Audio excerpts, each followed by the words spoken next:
Dusty rivers topped the last rise, the sinking sun igniting the swirling dust devils with strokes of vermilion and gold. Redemption. The word felt like a curse. He'd been chasing that phantom for longer than he cared to recall, yet it always danced ahead, a shimmering illusion born of desert heat.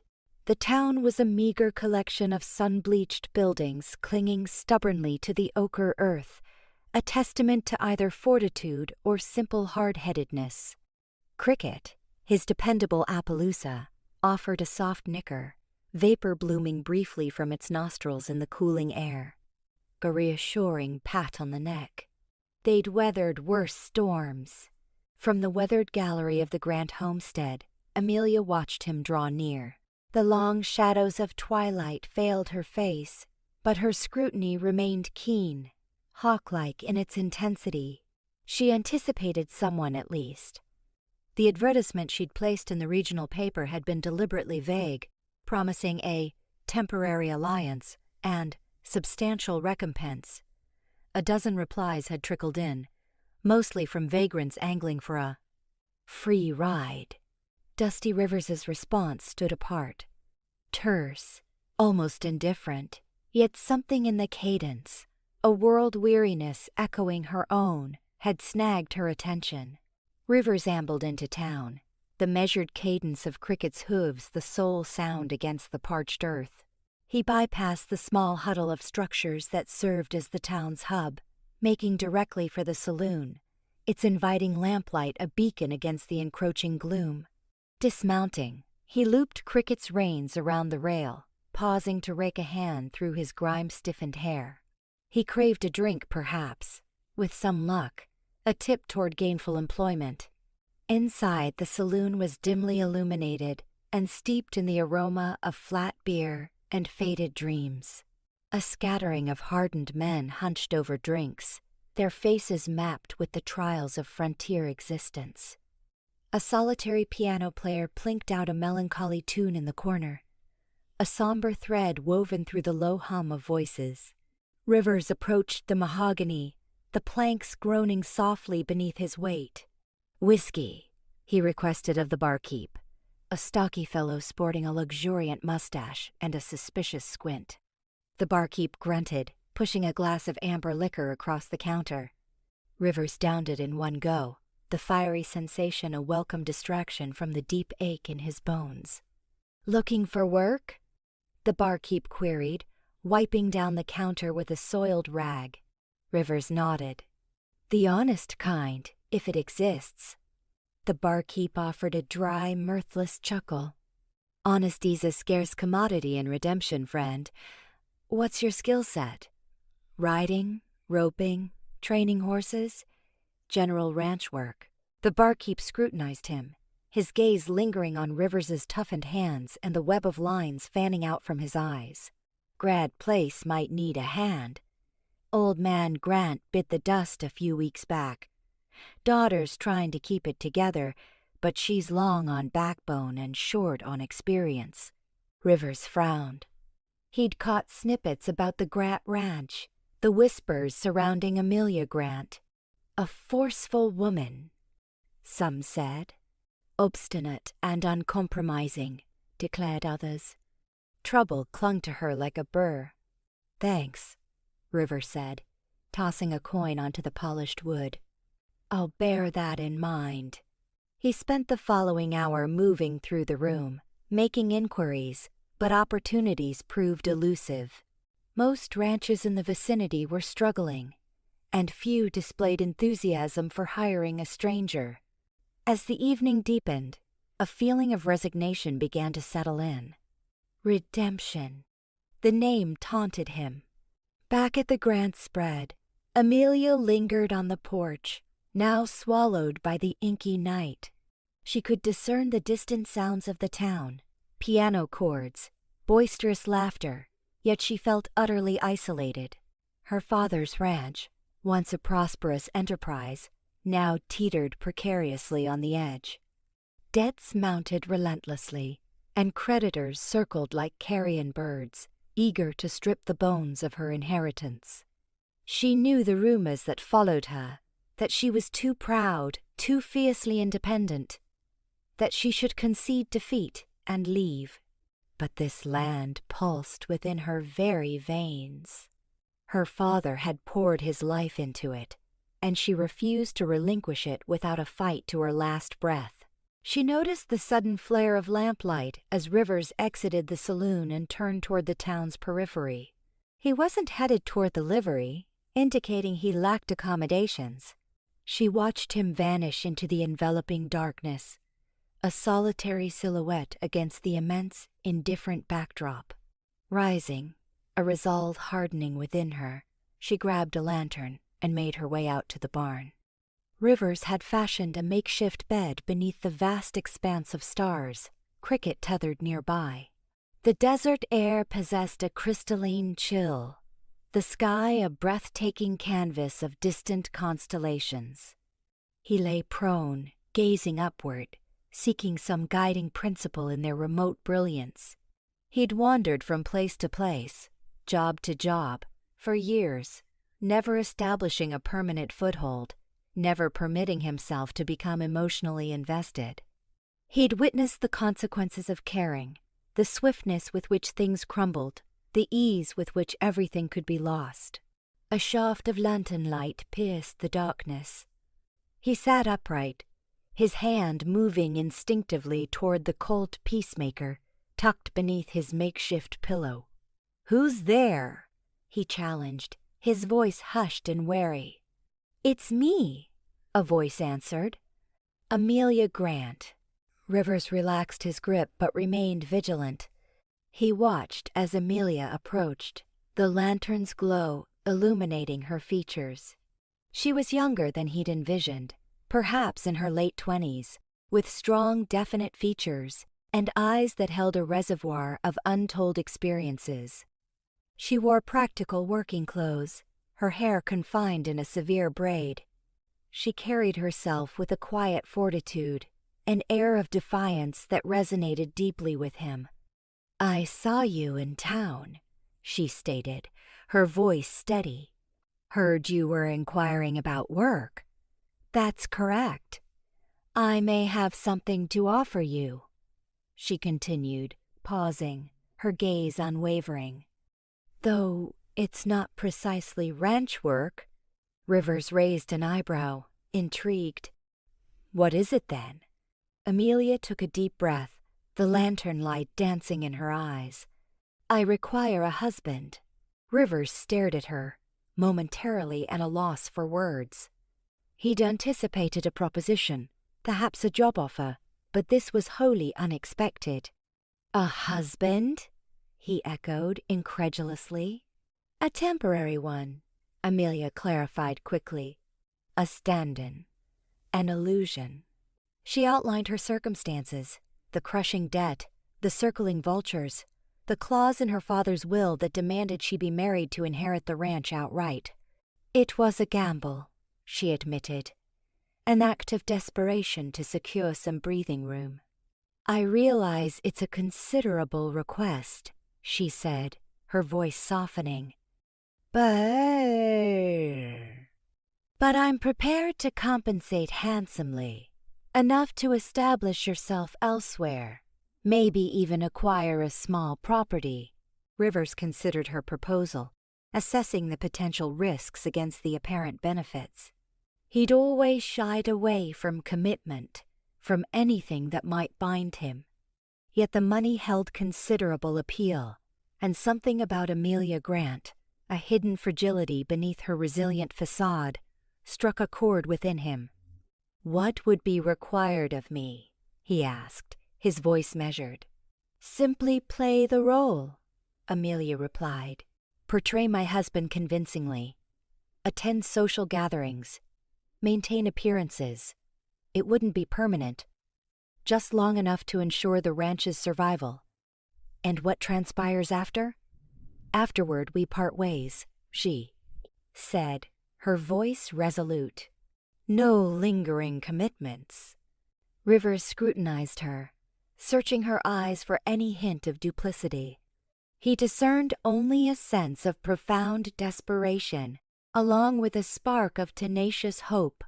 He knew it was a fool's game, that pretending could easily lead to complications, but he was weary of wandering, tired of running. Perhaps, just perhaps, this was the opportunity he'd unwittingly been seeking, a chance to assist someone in need, a chance to earn a substantial sum, a chance to finally establish roots, even if they were temporary. He extended his hand. "I'll do it." Amelia grasped his hand, her grip surprisingly firm. "Good," she responded, a trace of relief evident in her voice. "Then we should commence." The noonday sun hammered redemption, turning the street to a kiln. Rivers shielded his eyes, dust devils stinging his vision as Amelia Grant approached. Her gait was resolute, nearly defiant, a sharp contrast to the vulnerability he'd witnessed earlier. She halted a few feet away, her silhouette bisecting the sun-faded leather of his boots. "Mr. Rivers," she began, her voice taut as a bowstring, "I have a proposal." He leaned back against the saloon's weathered wall, arms crossing his chest. "Enlighten me." Amelia inhaled deeply. The air, thick with equine tang and the sour reek of spilled beer, did little to settle her frayed composure. "I require a husband." A brow arched, a glint of amusement flickering in River's gaze. "A woman like you strikes me as capable of solving that particular problem with ease." "Not just any husband, Mr. Rivers," she corrected, her gaze unwavering as a desert hawk. "A temporary one, purely for appearances." The amusement evaporated, replaced by a wary prudence that settled deep in his gut. Experience had taught him to distrust propositions, especially those coated with sugar. "Explain." Amelia shifted her weight, the silence drawing out between them, taut as a wire. "My father's will. It dictates that I be wed to inherit the ranch. Otherwise, it goes to another party." She couldn't force herself to utter her uncle's name. "The man was a viper. And you see me as your solution?" "I need someone respectable enough to satisfy the legalities, someone capable of managing the ranch until I can unravel this mess." "You appear competent." Rivers chuckled, a dry caw. Humorless rasp. "Respectable? Lady, you've misjudged me." "I observed you with that horse this morning," Amelia retorted, brushing aside his self-deprecation. "You possess an understanding of animals. And I'm prepared to compensate you handsomely." The word compensate snagged Rivers' attention. He was penniless, his pockets lighter than milkweed fluff in a gale. The prospect of consistent wages, even briefly, held considerable allure. "Define handsomely." Amelia quoted a sum that made Rivers draw breath. It was more capital than he'd accrued in a decade, sufficient to establish himself, perhaps even procure a small spread of his own. Yet, the offer carried the odor of desperation, and Rivers had learned that desperate people often made catastrophic decisions. "What's the snare?" he inquired, his eyes narrowed to slits. "The snare is that you must perform the role convincingly," Amelia stated. "We must present the image of a devoted couple, at least in public, and you must assist me in operating the ranch. No drinking on the job, no squandering profits, and no improprieties." Rivers' lips quirked into a sardonic smile. "Improprieties? You believe I'd be inclined towards that?" He gestured to his weathered visage, his threadbare attire. "I scarcely present as a prize, Miss Grant." "Don't flatter yourself, Mr. Rivers," Amelia retorted, a faint blush rising on her cheeks. "This is a transaction, nothing more. I require a collaborator, not a paramour." He scrutinized her countenance, seeking any trace of deceit. He discerned only a fierce resolve, a stubborn refusal to succumb. he witnessed a reflection of his own battle for survival, to claw his way back from oblivion. "What is the duration of this arrangement?" he asked. 6 months, Amelia responded. "That is all I require. 6 months. To demonstrate I can manage the ranch independently and discover a loophole in my father's directive. 6 months. A significant span to maintain a facade, to impersonate someone he wasn't. However, the financial reward proved too compelling to dismiss, and there existed something about Amelia, a blaze in her expression, that intrigued him, despite his better instincts. Rivers levered himself off the wall, the aged wood groaning in protest. He met Amelia's gaze, her features a canvas of hope and trepidation. He understood this represented a gamble, a dalliance with fate. But he'd always been a gambler, prepared to wager everything for an opportunity at advancement. "Very well, Miss Grant," he said, extending his calloused hand. "You have yourself a husband." Amelia hesitated fractionally, then grasped his hand. Her grip was unexpectedly firm, her skin roughened but surprisingly soft. As their hands clasped, a flicker of electricity surged between them, a spark neither could ignore. Amelia said, breaking the connection, "We depart for the ranch at dawn. Be prepared." She pivoted and strode away, her spine erect, her chin lifted. Rivers watched her depart, a knot tightening in his stomach. He'd just committed to a charade that could irrevocably alter his trajectory. Whether for advantage or detriment remained to be seen. He recognized only that he was entering a realm of secrets, falsehoods, and perhaps something far more perilous, an affinity that could dismantle them both. Vows and vanishing doubts, the morning exploded with activity. Esme, a conductor of organized frenzy, orchestrated the last-minute flurry within the ranch house. Streamers were fastened, posies nestled into place, and an extravagant spread began its fragrant simmer in the kitchen. Amelia, her usual serenity fractured, traversed her chamber, the silk of the borrowed bridal gown rustling with each anxious stride. The dress, a creamy cloud loaned by Esme's niece, felt foreign against her skin, a costume ill-suited to the role she was about to assume. Downstairs, dusty, encased in a borrowed suit that felt like armor, endured Esme's meticulous ministrations. She wrestled his recalcitrant hair with a damp comb and issued dire warnings against any besmirchment of the immaculate shirt. He bore the whirlwind with stoic patience, a calm eye amidst the storm's center. Their gazes snagged as Amelia hurried past the doorway, her face a carefully constructed mask of composure. He offered a subtle, consoling nod, and for a heartbeat, her artifice crumbled, exposing the frayed edges beneath. The ceremony would unfold in the modest town church, a humble structure now amplified with daunting publicity. As Amelia proceeded down the aisle, her hand resting gingerly on Dusty's forearm, she scanned the assembled faces. Mostly, she saw the curious townsfolk, eager to witness the unusual union. But her eyes locked onto Silas Blackwood, his gaze sharp, an ominous glint within their depths. He sat in isolated splendor, radiating suppressed fury. A tremor skittered down Amelia's spine. Mayor Abernathy, beads of perspiration glistening despite the cool air, commenced the ceremony. His voice wavered almost imperceptibly as he recited Bia, the age-old words, his eyes flickering nervously between the couple. The atmosphere within the church thickened with unspoken suspense. Amelia Grant. The mayor's voice cracked momentarily. "Do you take this man, Dusty Rivers, to be your lawfully wedded husband?" Amelia's gaze met Dusty's.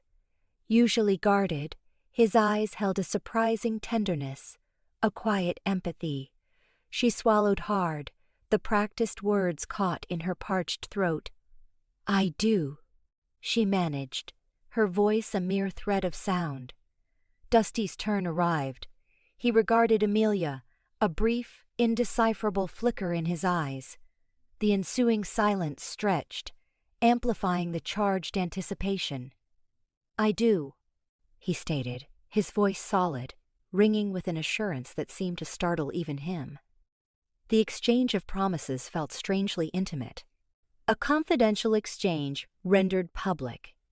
As they slid simple gold bands onto each other's fingers, an unexpected surge of awareness coursed between them. A mere trinket, a token of deception, yet it resonated as something deeper. A kind of implicit agreement. "You may now kiss the bride," Mayor Abernathy murmured, dabbing his forehead with a kerchief. Amelia steeled herself. This was the climax, the move that would cement the charade, placate the town, and crucially, deceive Silas. She turned toward Dusty, her pulse a frantic drumbeat in her ears. He hesitated for the barest fraction of a second before gently cradling her face. His thumbs traced the curve of her cheekbones, sending a shiver down her spine. His eyes probed Halcra, hers, a silent query. Then, slowly, deliberately, he dipped his head and kissed her. It was a fleeting touch, a feather-like caress of lips, but it detonated a shockwave within Amelia. Not the perfunctory peck she had braced herself for. Something more. Spark flared. A flicker of incandescent heat that threatened to engulf her carefully constructed persona. She pulled away, breathless, her face flushed with unexpected emotion. A ripple of polite applause cascaded through the church. Silas, however, remained impassive, his face carved from granite. He offered a clipped nod, then turned and exited the church, his departure as ominous as gathering thunder. The reception at the Grant Ranch blossomed into a lively celebration. The community, eager to revel, consumed Esme's delectable fare and swayed to the upbeat music churned out by a local band. Amelia and Dusty moved through the assembly, offering smiles and accepting congratulations. Amelia felt counterfeit, a sham, disguised as a joyful bride, that she played her part, laughing at jests, accepting accolades, and vigilantly monitoring Silas's whereabouts. He lingered at the periphery, a taciturn observer, his presence an unyielding reminder of the stakes. He offered no explicit threats, no cordial congratulations, only his unwavering scrutiny. His gaze felt like a tangible weight, pressing down on Amelia, stifling her. As twilight painted long shadows across the ranch, Amelia discovered herself alone with Dusty on the veranda. The merriment faded to a muted background hum. They stood in tranquil silence, the unspoken sure, tension humming between them. "Thank you," Amelia murmured, breaking the stillness. "For everything." Dusty shrugged, jamming his hands into his pockets. "It's what we agreed to." "It's more than that," Amelia countered, her voice barely audible. "You didn't have to." Her voice faltered, unable to give form to the emotions swirling within her. The kiss, the nature of his gaze, the unforeseen sense of connection. The experience was a labyrinth of feeling, profoundly unsettling. Dusty pivoted to face her, his countenance unreadable in the dimming light. "Didn't have to what, Amelia?" he inquired softly. "Didn't have to make it believable?" He advanced, diminishing the space between them. Amelia's breath hitched. The air crackled with an intangible energy. "Maybe," she whispered, her gaze riveted on his. "Or maybe didn't have to make it feel so real." The words hung in suspension, freighted with unacknowledged longings and perilous probabilities. The demarcation between pretense and authenticity blurred, and Amelia remained unsure if she was equipped to face the ramifications. The festivity continued inside, oblivious to the hushed play unfolding on the porch, where two souls, tethered by a bargain and fueled by concealed affections, stood at the edge of a future that could redeem or destroy them. Later, as the last guests departed, Esme discovered Amelia gazing out at the shadowed pastures, a troubled mien etched on her face. "He's a good man, Amelia," Esme offered gently, placing a reassuring hand on Amelia's shoulder. "Don't let your pride blind you to what's right in front of you." Amelia sighed. "It's not that simple, Esme. This is just a temporary arrangement. It's not real," Esme offered a knowing smile. "Sometimes," she said, her voice rich with wisdom, "the things that start as a game are the things that become the most real of all." Inheritance and intrigue, the last of the guests, trickled away, leaving Amelia and Dusty standing in the cavernous parlor, now hushed and still. Faded floral arrangements sagged, their vibrant hues muted, echoing the disquiet that permeated the room.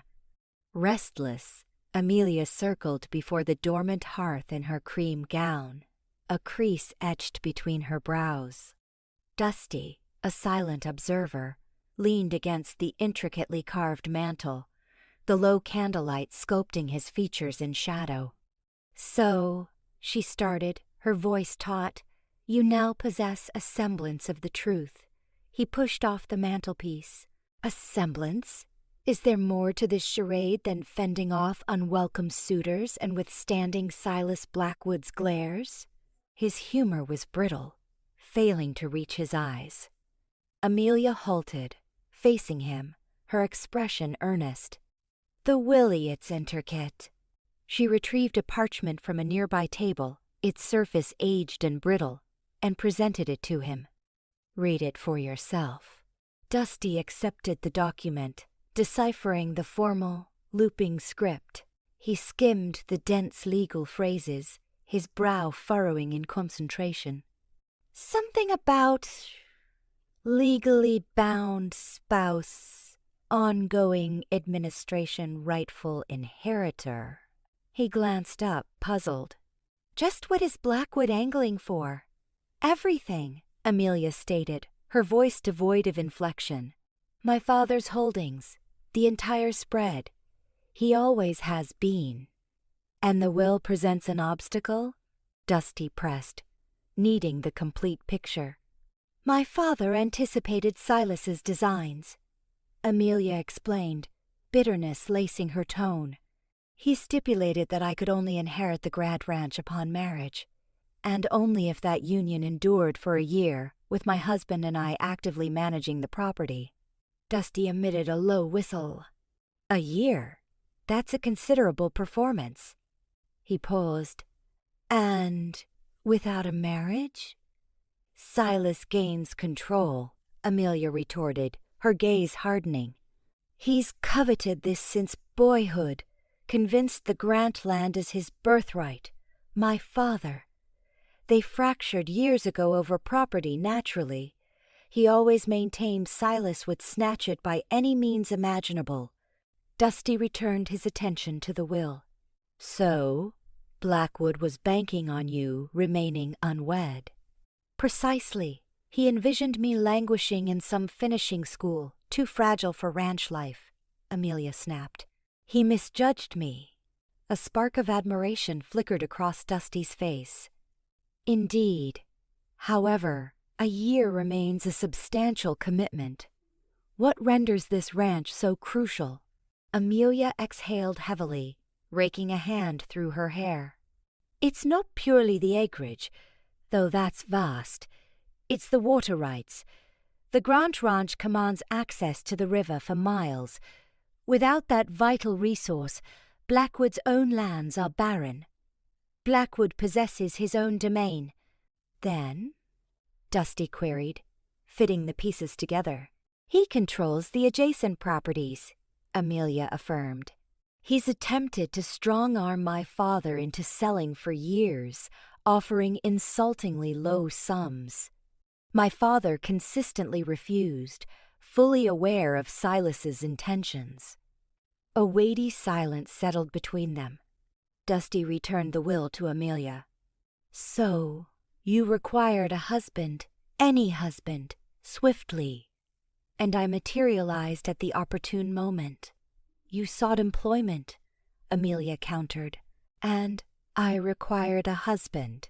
It appeared mutually advantageous." "Appeared," Dusty echoed, a note of skepticism threading his voice. "What of the ranch itself? Is it profitable?" Amelia hesitated, her reluctance palpable. "The past few years have been challenging. Drought, livestock disease, unwise ventures. My father wasn't always fiscally prudent. We're struggling." She loathed the admission, but honesty was crucial. "Struggling how?" Dusty inquired gently. "We're burdened by debt," Amelia whispered, almost inaudibly. "Heavily mortgaged. Unless we reverse our fortunes swiftly, Silas will seize the ranch through legal means." Dusty processed this information, his expression inscrutable. "So, I must not only play the role of husband but also rescue the ranch from ruin. I wouldn't entrust this to you if I doubted your capabilities," Amelia asserted, her gaze beseeching. "You possess equine knowledge, ranching experience. You're astute. I've witnessed it." Dusty recalled the intensity of her gaze during the ceremony, a fleeting glimmer of something genuine. He dismissed the thought. This was a transaction, nothing more. "What of Silas? He won't passively observe our triumph." Amelia shuddered, despite the room's warmth. "No, he won't. He'll exert every effort to undermine us. He'll attempt to create division, to orchestrate our failure. He might even escalate to more ruthless tactics." A sliver of memory pierced Amelia's consciousness. Silas, many years past, his fingers gripping her arm too aggressively as he wooed her even then, before the passing of her father.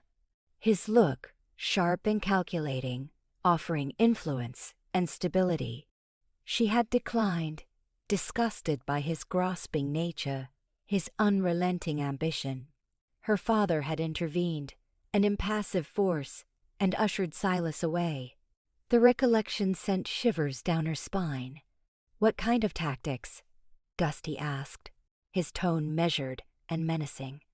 "He's merciless," Amelia answered, her voice trembling slightly. "He's invariably obtained his desires, one way or another. He won't hesitate to operate in the shadows." Dusty straightened, his gaze hardening. "Then we'll embrace the shadows ourselves." He fixed Amelia with a look of unwavering resolve. "Recount everything you know of Silas Blackwood, everything he's perpetrated, everything he's capable of." Amelia nodded, inhaling deeply. "He craves more than the land," she declared, her voice regaining strength. "He craves dominance. He aspires to be the paramount figure in the territory. He won't permit anything, or anyone, to impede him." Dusty stared into the diminishing glow of the fire. "Then we are entering a conflict," he said quietly. "And I am not one to retreat." He paused, then looked at Amelia. "So, Mrs. Rivers, enlighten me about this ranch. Tell me everything." Bolstered by Dusty's grit, Amelia launched into the story, the words pouring forth, a deluge of data about the property, the livestock, the hired hands, the debts, the aspirations, and the anxieties that had plagued her plucker since her father's demise.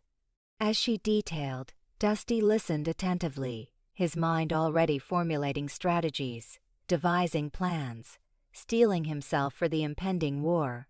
The war for the Grant Ranch, the war against Silas Blackwood, and perhaps, unbeknownst to them, the war for something immeasurably more precious than land or money, the war for their very hearts.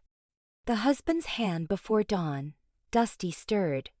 The rooster's strident cry was a rude awakening compared to the hushed existence he'd grown accustomed to on the open road. He tugged on his boots, the unyielding leather a constant reminder of his unexpected new circumstances. He found Cal in the barn, pitching hay with almost frantic energy. "Mornin', Dusty," Cal exclaimed, nearly toppling a pyramid of hay bales in his enthusiasm. "Ready to get your hands dirty?" Dusty grinned, picking up a pitchfork. "Show me the ropes, Cal, but easy on the hay, all right?" Cal beamed, his youthful features alight. Right. First, chow time for the critters." Mr. Rivers, Dusty always preached that a full belly makes for a happy critter, and a happy critter pulls its weight. He puffed up, clearly parroting a well-rehearsed phrase. Dusty followed Cal's lead, the routine a welcome balm to his ever-churning thoughts. The earthy scent of hay, the cattle's deep moans, the rhythmic scrape of the pitchfork. It was a universe removed from the smoky dens and fleeting gigs he'd known. Honest work brought a curious tranquility. Later, the sun higher in the sky, Amelia found them by the breached south fence. Judging the damage, arms crossed, her expression was all business. "Cal, fetch posts and wire from the shed," she directed, her tone decisive but tempered. Turning to Dusty, she asked, "Think you're handy with a hammer, Mr. Rivers?" He touched the brim of his hat. "Ma'am, I believe I can manage." They labored in companionable quiet, punctuated by the hammer's percussive beat and the wood's occasional groan. Dusty watched Amelia, her brow furrowed in concentration as she reinforced a post. The sunlight gilded the fine dust dancing in her hair. Her jaw was set with resolve. She was a world apart from the desperate woman who'd proposed their convenient arrangement. "You're skilled at this," he noted, almost involuntarily. Amelia looked up, surprised. "My father taught me. A rancher must be self-sufficient, he believed. Can't always depend on hired help." Dusty paused, his hammer hovering. He caught the unspoken implication. He was, in essence, hired help. Yet he was also her husband. But disconcerting duality. "Glad to be of service, then," he responded, returning to his task. She offered no reply, but he glimpsed something in her gaze, perhaps gratitude, perhaps mere acknowledgement. They continued, the silence easing into a shared understanding. The day unfolded, and Dusty began to grasp the ranch's immense scale, the undulating hills stretching to the horizon, the ample grazing lands, and the clear, winding stream. He now understood Silas Blackwood's envy. It wasn't purely about acreage. It was about the life-giving water. In this parched land, water was survival. He also began to appreciate Amelia's uphill battle. The ranch hands, a disparate bunch of seasoned veterans and callow youths, were autonomous. They were accustomed to their own methods, and the idea of answering to a woman, particularly one who'd lived in the city for years, seemed to rankle. At the midday meal, enjoyed outdoors at a weathered table, Dusty witnessed a telling exchange. Hank, one of the older hands, openly questioned Amelia's decision to postpone branding the new calves. "Seems like a waste, Miss Amelia," Hank drawled, his tone disrespectful. "Calves are gettin' bigger by the day. Easier to brand 'em now." Amelia held firm, her voice measured. "I appreciate your thoughts, Hank, but the weather reports show a high chance of thunderstorms soon. Branding in such conditions is hazardous for both the calves and the men." "We will wait," Hank muttered under his breath, but didn't press further. Still, Dusty registered the resentment in his eyes. the barely veiled challenge to her command. As Dusty helped Amelia clear the table afterward, he observed, "Those boys don't seem too eager to take your orders." Amelia sighed. "I know. My father, he had a way with them. He commanded their respect. I need to do the same." "Respect isn't freely given," Dusty said, leaning against the table. "It's earned, and sometimes it's asserted." Amelia met his gaze, her expression unreadable. "What do you suggest, Mr. Rivers?" "Should I start wielding a whip?" Dusty's lips curved into a grin. "Not exactly, but a show of strength can work wonders." Later that evening, the lure of laughter and clinking glasses drew Dusty to the bunkhouse. He paused in the doorway, surveying the scene. Several ranch hands were gathered around a table, engaged in cards and whiskey. Hank's voice was the loudest. Dusty stepped inside, instantly quieting the room. Eyes turned to him, a blend of curiosity and wariness in their depths. "Evenin', gentlemen," Dusty greeted, his voice calm and even. "Rivers," Hank acknowledged, his tone laced with challenge. "What brings you here?" "Just curious to see what you boys were up to," Dusty replied, strolling to the table. He casually leaned against it, his gaze encompassing the group. "Mind if I join?" Hank hesitated, then shrugged. "Suit yourself." Dusty found a chair and settled in, accepting a glass of whiskey offered by one of the men. He observed the game for a few rounds, studying the players, their habits, their strategies. Then he spoke, his voice sharp and clear. "You know," he said, addressing Hank directly, "I heard you questioning Miss Amelia's judgment about the branding." Hank's eyes narrowed. "Maybe I did. What's it to you?" Dusty took a slow sip of his whiskey, his gaze locked on Hank's. "It's this to me. She's in charge of this ranch now, and disrespecting her is disrespecting me." He set down his glass, the sound amplified in the sudden hush. "You got a problem with that, Hank?" Hank glared at Dusty, his face flushing with anger.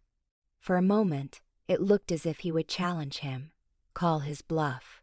But then he met Dusty's gaze, and he saw something there. A quiet determination, a resolve that left no room for argument. He averted his eyes, his defiance evaporating. "No," he mumbled. "No problem." Dusty nodded, a faint smile touching his lips. He'd made his point. He had established a boundary. He was Amelia's husband, and he would not tolerate any disrespect directed towards her. He stayed another hour, playing cards, swapping stories, slowly chipping away at their resistance. As he walked back to the main house under the starry expanse, he understood something profound. He was no longer merely a hired hand. He was something more significant. He was a husband, a defender, a partner, and perhaps, just perhaps, he was finally discovering a place to truly belong. Whispers of suspicion Silas Blackwood nursed his whiskey, the amber liquid swirling in the glass like the unsettling thoughts in his mind. The wedding. It had been too fast, too quiet. Something didn't sit right. He slammed the glass down on the bar, the sound echoing in the sudden silence of the saloon. "Anyone see anything unusual at that Grant wedding?" he asked, his voice a low growl that seemed to vibrate through the floorboards. A few patrons shifted uncomfortably. Jebediah, the blacksmith, nervously cleared his throat. "Just a quick ceremony, Silas. Like Miss Amelia wanted it done and over with." "Too quick," Silas spat. "A Grant doesn't just marry some drifter without a proper celebration, unless, of course, it's all a sham." He let the word hang in the air, watching the reactions. a seed of doubt, he hoped, planted in fertile ground. The whispers started subtly, like the rustling of leaves in a gentle breeze. They grew with each passing day, fueled by Silas's persistent questioning and carefully placed insinuations.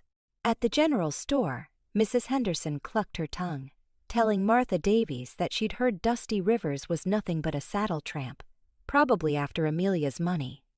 At the livery, Hank muttered to anyone who would listen about how the new husband was likely just a hired hand playing a role. Even at the church social, the air was thick with unspoken judgments. Amelia felt the stares, the barely concealed curiosity, the subtle disapproval. Dusty, beside her, seemed oblivious. Charming old Mrs. Abernathy, with a story about a wild Mustang he'd once broken. But Amelia saw the way his jaw tightened, the flicker of annoyance in his eyes. He wasn't oblivious, he was just choosing to ignore it. For now, Silas found Mayor Thomas Abernathy in his office. The man hunched over paperwork, his brow furrowed with concern. "Thomas," Silas boomed, his voice deliberately loud. "Just the man I wanted to see. This whole situation with Amelia Grant, it's unsettling, wouldn't you agree?" Abernathy looked up, his expression wary. "Silas, I don't know what you're implying. I'm stating a fact. A Grant marries a nobody, a drifter, seemingly out of nowhere. Don't you think we owe it to the town to ensure everything is above board?" Silas leaned closer, his voice dropping to a conspiratorial whisper.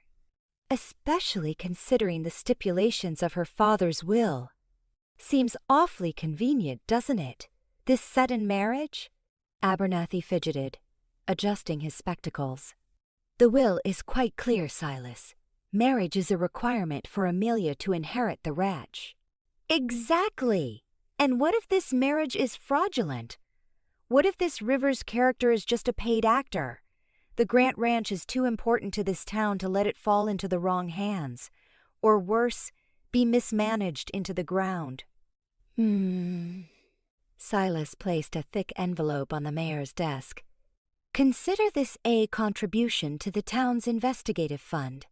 I'm sure a man of your position could discreetly inquire into Mr. Rivers's background, just to be sure, of course." Abernathy hesitated, his gaze flicking between the envelope and Silas's intense stare. The weight of the town and his own ambition pressed down on him. I suppose a background check wouldn't hurt," he conceded, his voice barely audible. The rumors intensified, morphing into outright accusations. People openly questioned the validity of the marriage, casting suspicious glances at Amelia and Dusty whenever they appeared in town.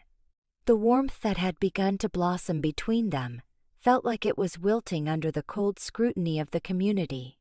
Amelia found herself increasingly isolated. Friends who had once been welcoming now offered strained smiles and hurried excuses. Businessmen who had previously been eager to work with her now seemed hesitant, their eyes filled with uncertainty. She felt like an outsider in her own town, a pariah branded by the whispers and suspicions. Even the ranch hands seemed to be affected. Their loyalty, once unwavering, now felt tinged with doubt. Hank, emboldened by the growing discontent, became more openly defiant, questioning Dusty's authority and undermining Amelia's decisions. The ranch, once a sanctuary, now felt like a battleground, both against the elements and against the insidious poison of suspicion. Dusty, too, felt the change. The camaraderie he had begun to experience with the ranch hands faded, replaced by a guarded distance. He noticed the sidelong glances, the hushed conversations that stopped abruptly when he approached. He understood the undercurrent of resentment, the feeling that he was an interloper, an outsider who didn't belong. One evening, as they sat on the porch, the silence stretching between them, Amelia finally broke. "They don't believe us, Dusty," she said, her voice tight with frustration. They think it's all a lie. Dusty sighed, running a hand through his hair. I figured as much. What are we going to do? She asked, her voice laced with desperation. He looked at her, his eyes filled with a mixture of tenderness and resolve. We're going to ignore them. We're going to run this ranch, and we're going to do it well. And eventually, he added, a hint of steel in his voice, they'll see the truth. But in the quiet darkness, surrounded by the whispering wind and the unseen eyes of the town, Amelia couldn't shake the feeling that the truth might not be enough. The whispers had taken root, and they were threatening to choke the life out of everything she held dear, including perhaps the fragile connection she had forged with the hired cowboy who had become her husband. Drawn together, torn apart the wind, a serrated blade sliced across Amelia's face as she wrestled with a recalcitrant tarp, trying to shield the hay from the brewing tempest.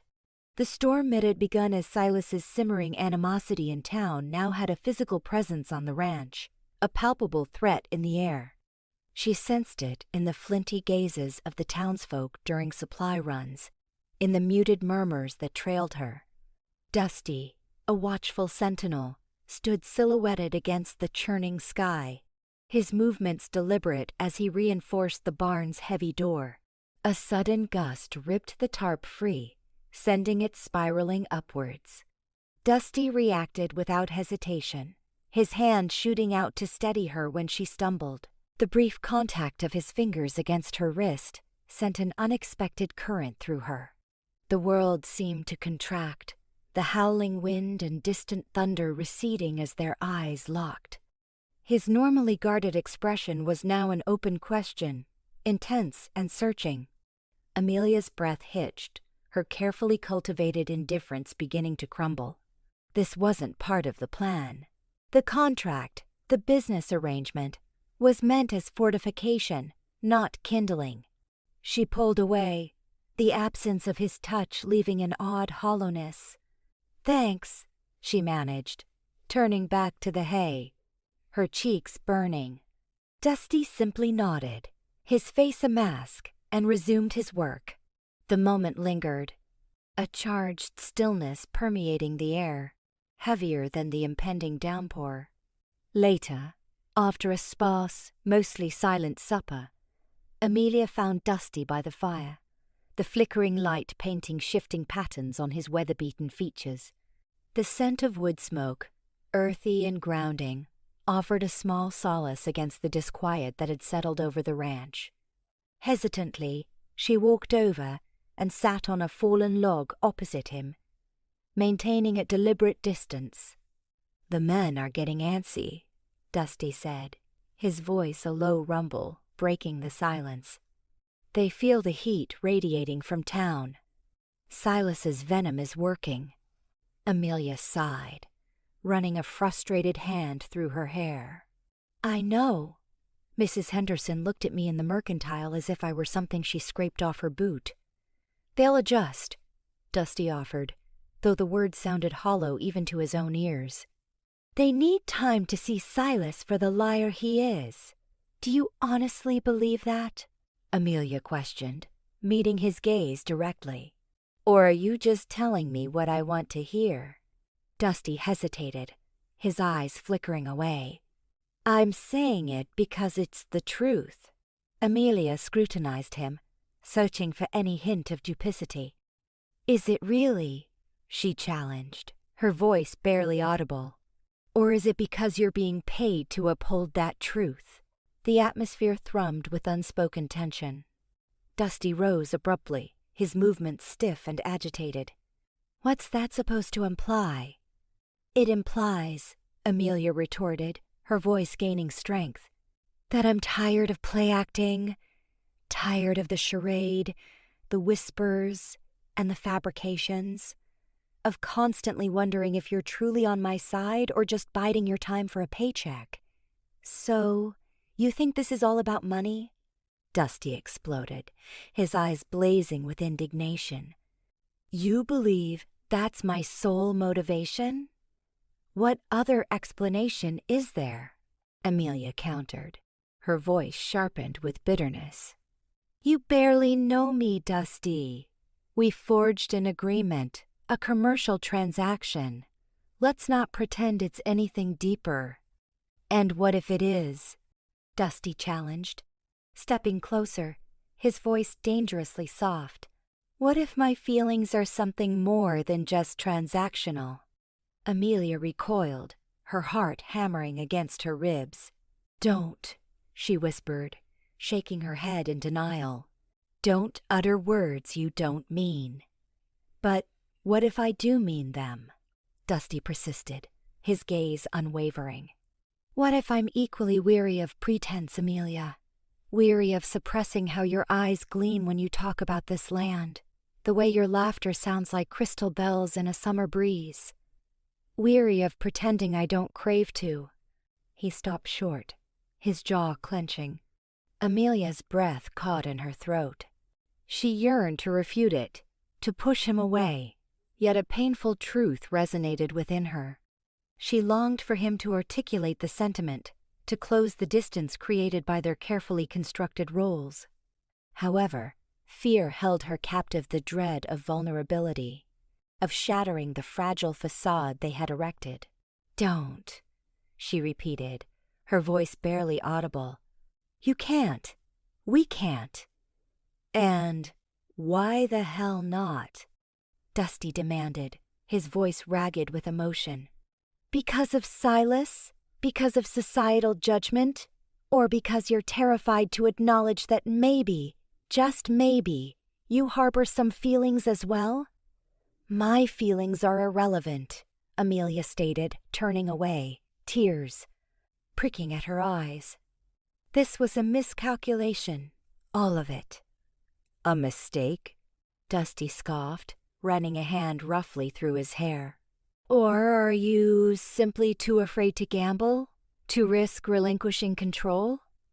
I must safeguard the ranch, Amelia replied, her voice trembling. It's the only legacy I possess. And what about your own well-being?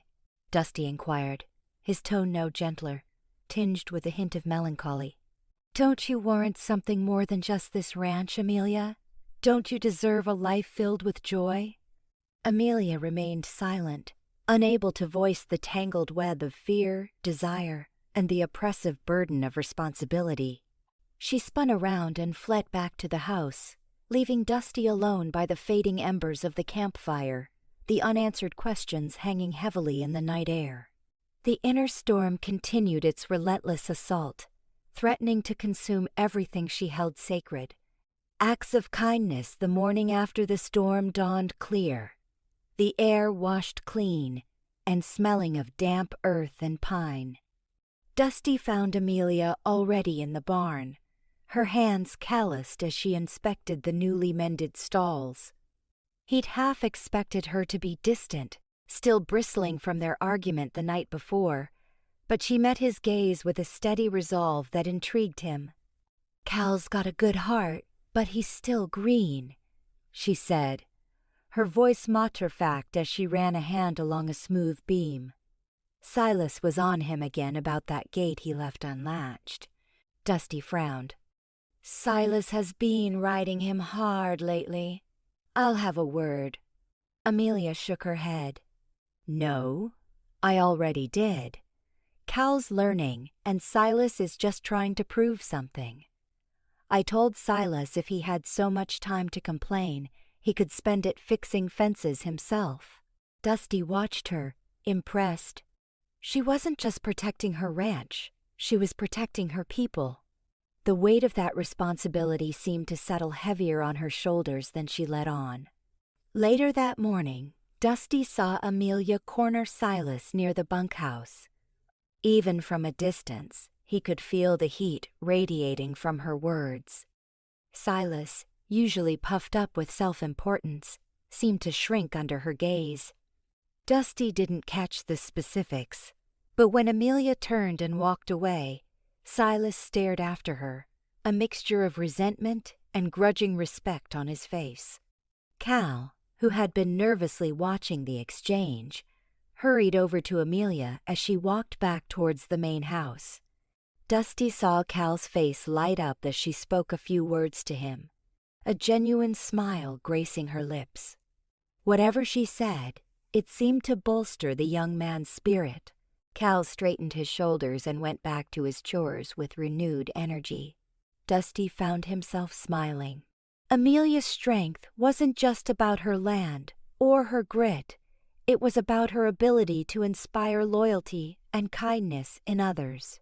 It was a quality he found increasingly compelling. The following week, Amelia surprised everyone by announcing a food drive for the families in Redemption who were struggling. The drought had hit hard, and many were facing difficult times. Dusty had expected resistance, perhaps grumbling about the cost, but Amelia met any hesitation with a steely look and a simple, "We have enough to share." She organized the whole thing herself, posting flyers in town, coordinating with the local church, and even baking dozens of pies to be given away. Dusty helped where he could, hauling supplies and lending his name to the effort. But it was Amelia's tireless energy and unwavering dedication that drove the initiative. He watched her one afternoon as she sorted through donations in the barn, her brow furrowed in concentration. The setting sun cast long shadows, highlighting the fine lines etched around her eyes, lines that spoke of worry and responsibility. He saw her pause, holding a child's worn-out toy horse, and a flicker of something soft and vulnerable crossed her face before she quickly tucked it into a box. That night, the town hall was overflowing with people. The air was thick with the aroma of freshly baked bread and simmering stew.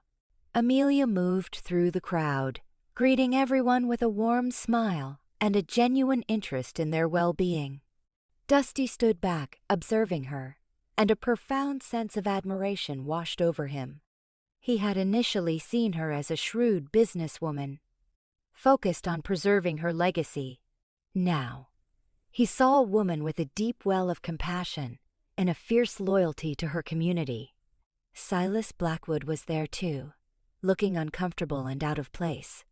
He kept his distance, muttering to a few cronies, but even he couldn't deny the positive impact Amelia was having. As the evening drew to a close, Amelia found Dusty standing near the entrance. She looked tired but satisfied. "Thank you, Dusty," she said softly, "for everything." He met her gaze, his heart aching with a tenderness he hadn't anticipated. "You did all the work, Amelia.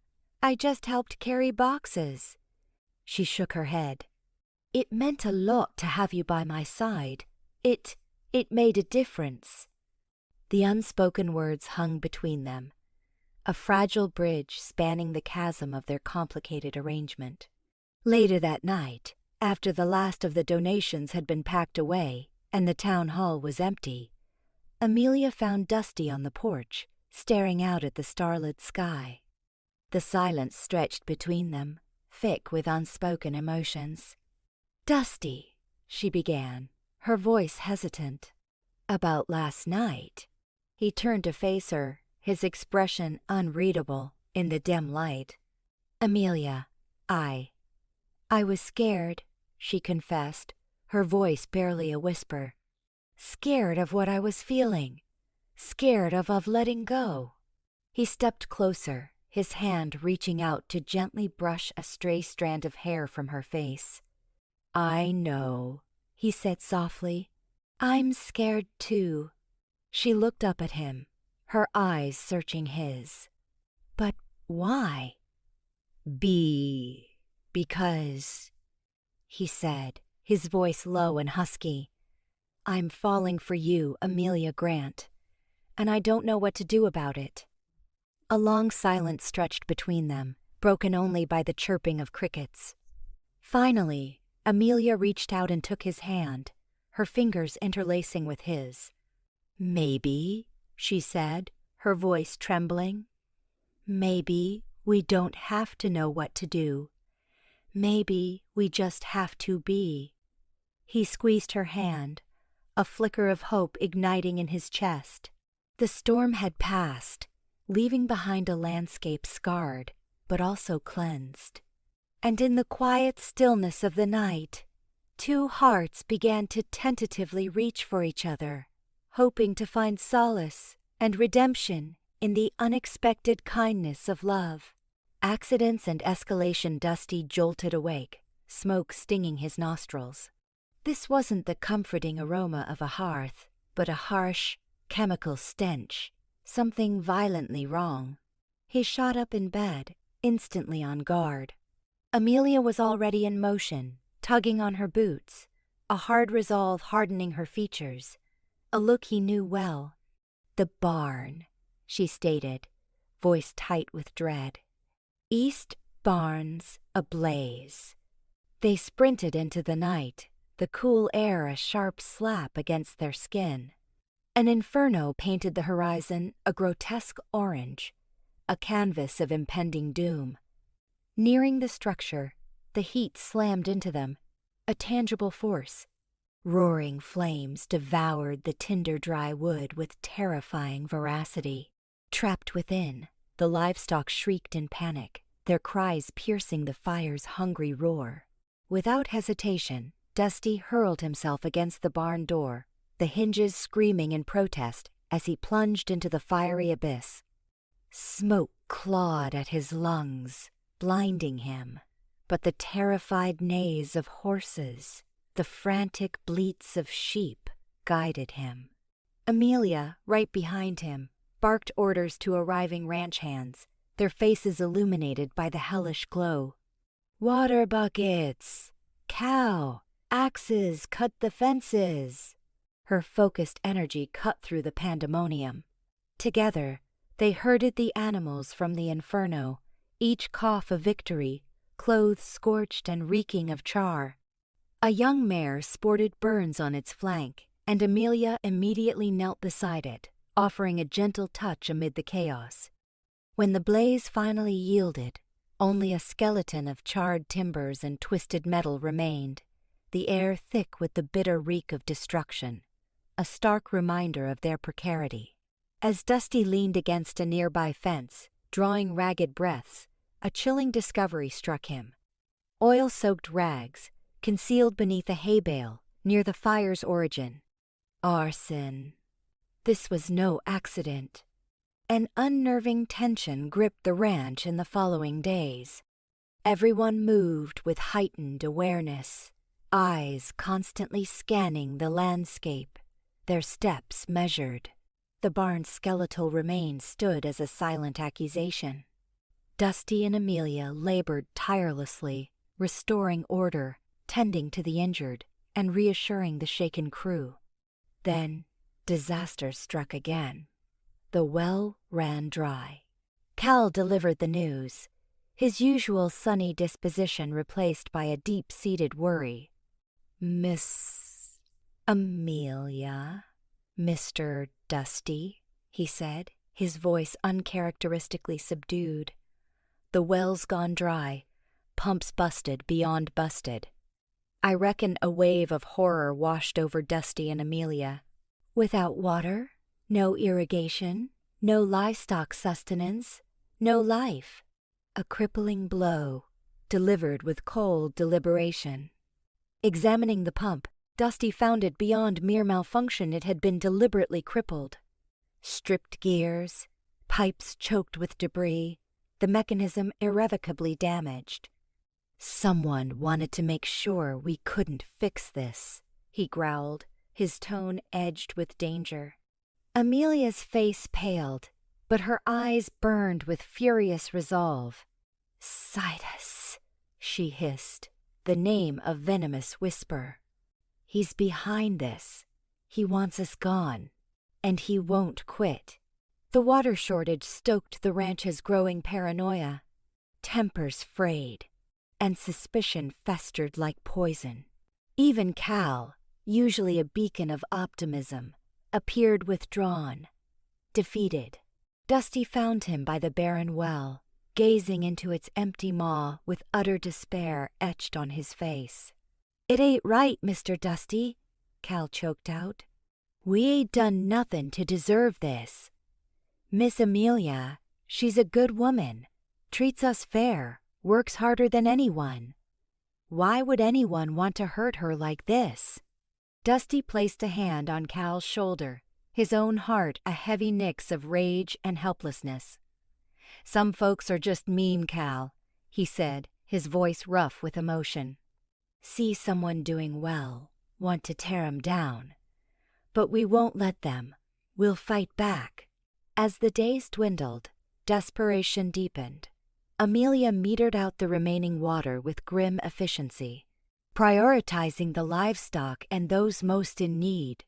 A water run to the nearest town, a grueling multi-day trek, further strained their dwindling resources. Yet, even under the weight of mounting adversity, she refused to break. One evening, watching the sunset paint the sky in fiery hues, Amelia turned to Dusty, her eyes reflecting a blend of fear and unbreakable determination. "He's trying to break us, Dusty," she whispered, her voice frail. "Isolate us, turn everyone against us. We can't let him win." Dusty clasped her hand, his calloused fingers a reassuring anchor. "We won't," he affirmed, his voice ringing with conviction. "We'll fight him every step. Protect this ranch, protect each other." The following days were a relentless cycle of toil and sleeplessness. Dusty and Amelia worked as one, their bond strengthened in the forge of adversity. They patrolled the ranch under the cover of darkness, rifles ready, senses honed to a razor's edge. The ranch hands were organized into a makeshift defense force, taught to protect themselves and their livelihood. And still, they tended their animals, cultivated their crops, and nurtured hope within their people. One evening's perimeter check revealed a section of fence deliberately breached. The wire had been severed cleanly, the posts uprooted, leaving a gaping wound in their defenses. Kneeling to pay, examine the damage. Dusty's face was a mask of grim resolve. "He's growing bolder," he said, his voice a low rumble. "Testing us, seeing how far he can push." Amelia stood beside him, rifle gripped firmly, eyes sweeping the encroaching darkness. "Then let's show him what we're made of," she responded, her voice a steely whisper. "Show him we won't be intimidated, won't back down. Show him we're ready to fight." Bathed in the fading light, Dusty recognized a turning point. The stakes had escalated, the battle lines were drawn, and the fight for the ranch, for their future, had truly ignited. These were no longer random misfortunes. They were declarations of war. Shadows of the past, the midday sun beat down on Harmony Gulch, baking the dusty streets and casting long shadows that danced like restless spirits. Meyer Abernathy, a man whose jowls perpetually hung with the weight of civic responsibility and an unhealthy love for Mrs. Higgins's apple pie, mopped his brow as he sorted through the morning mail.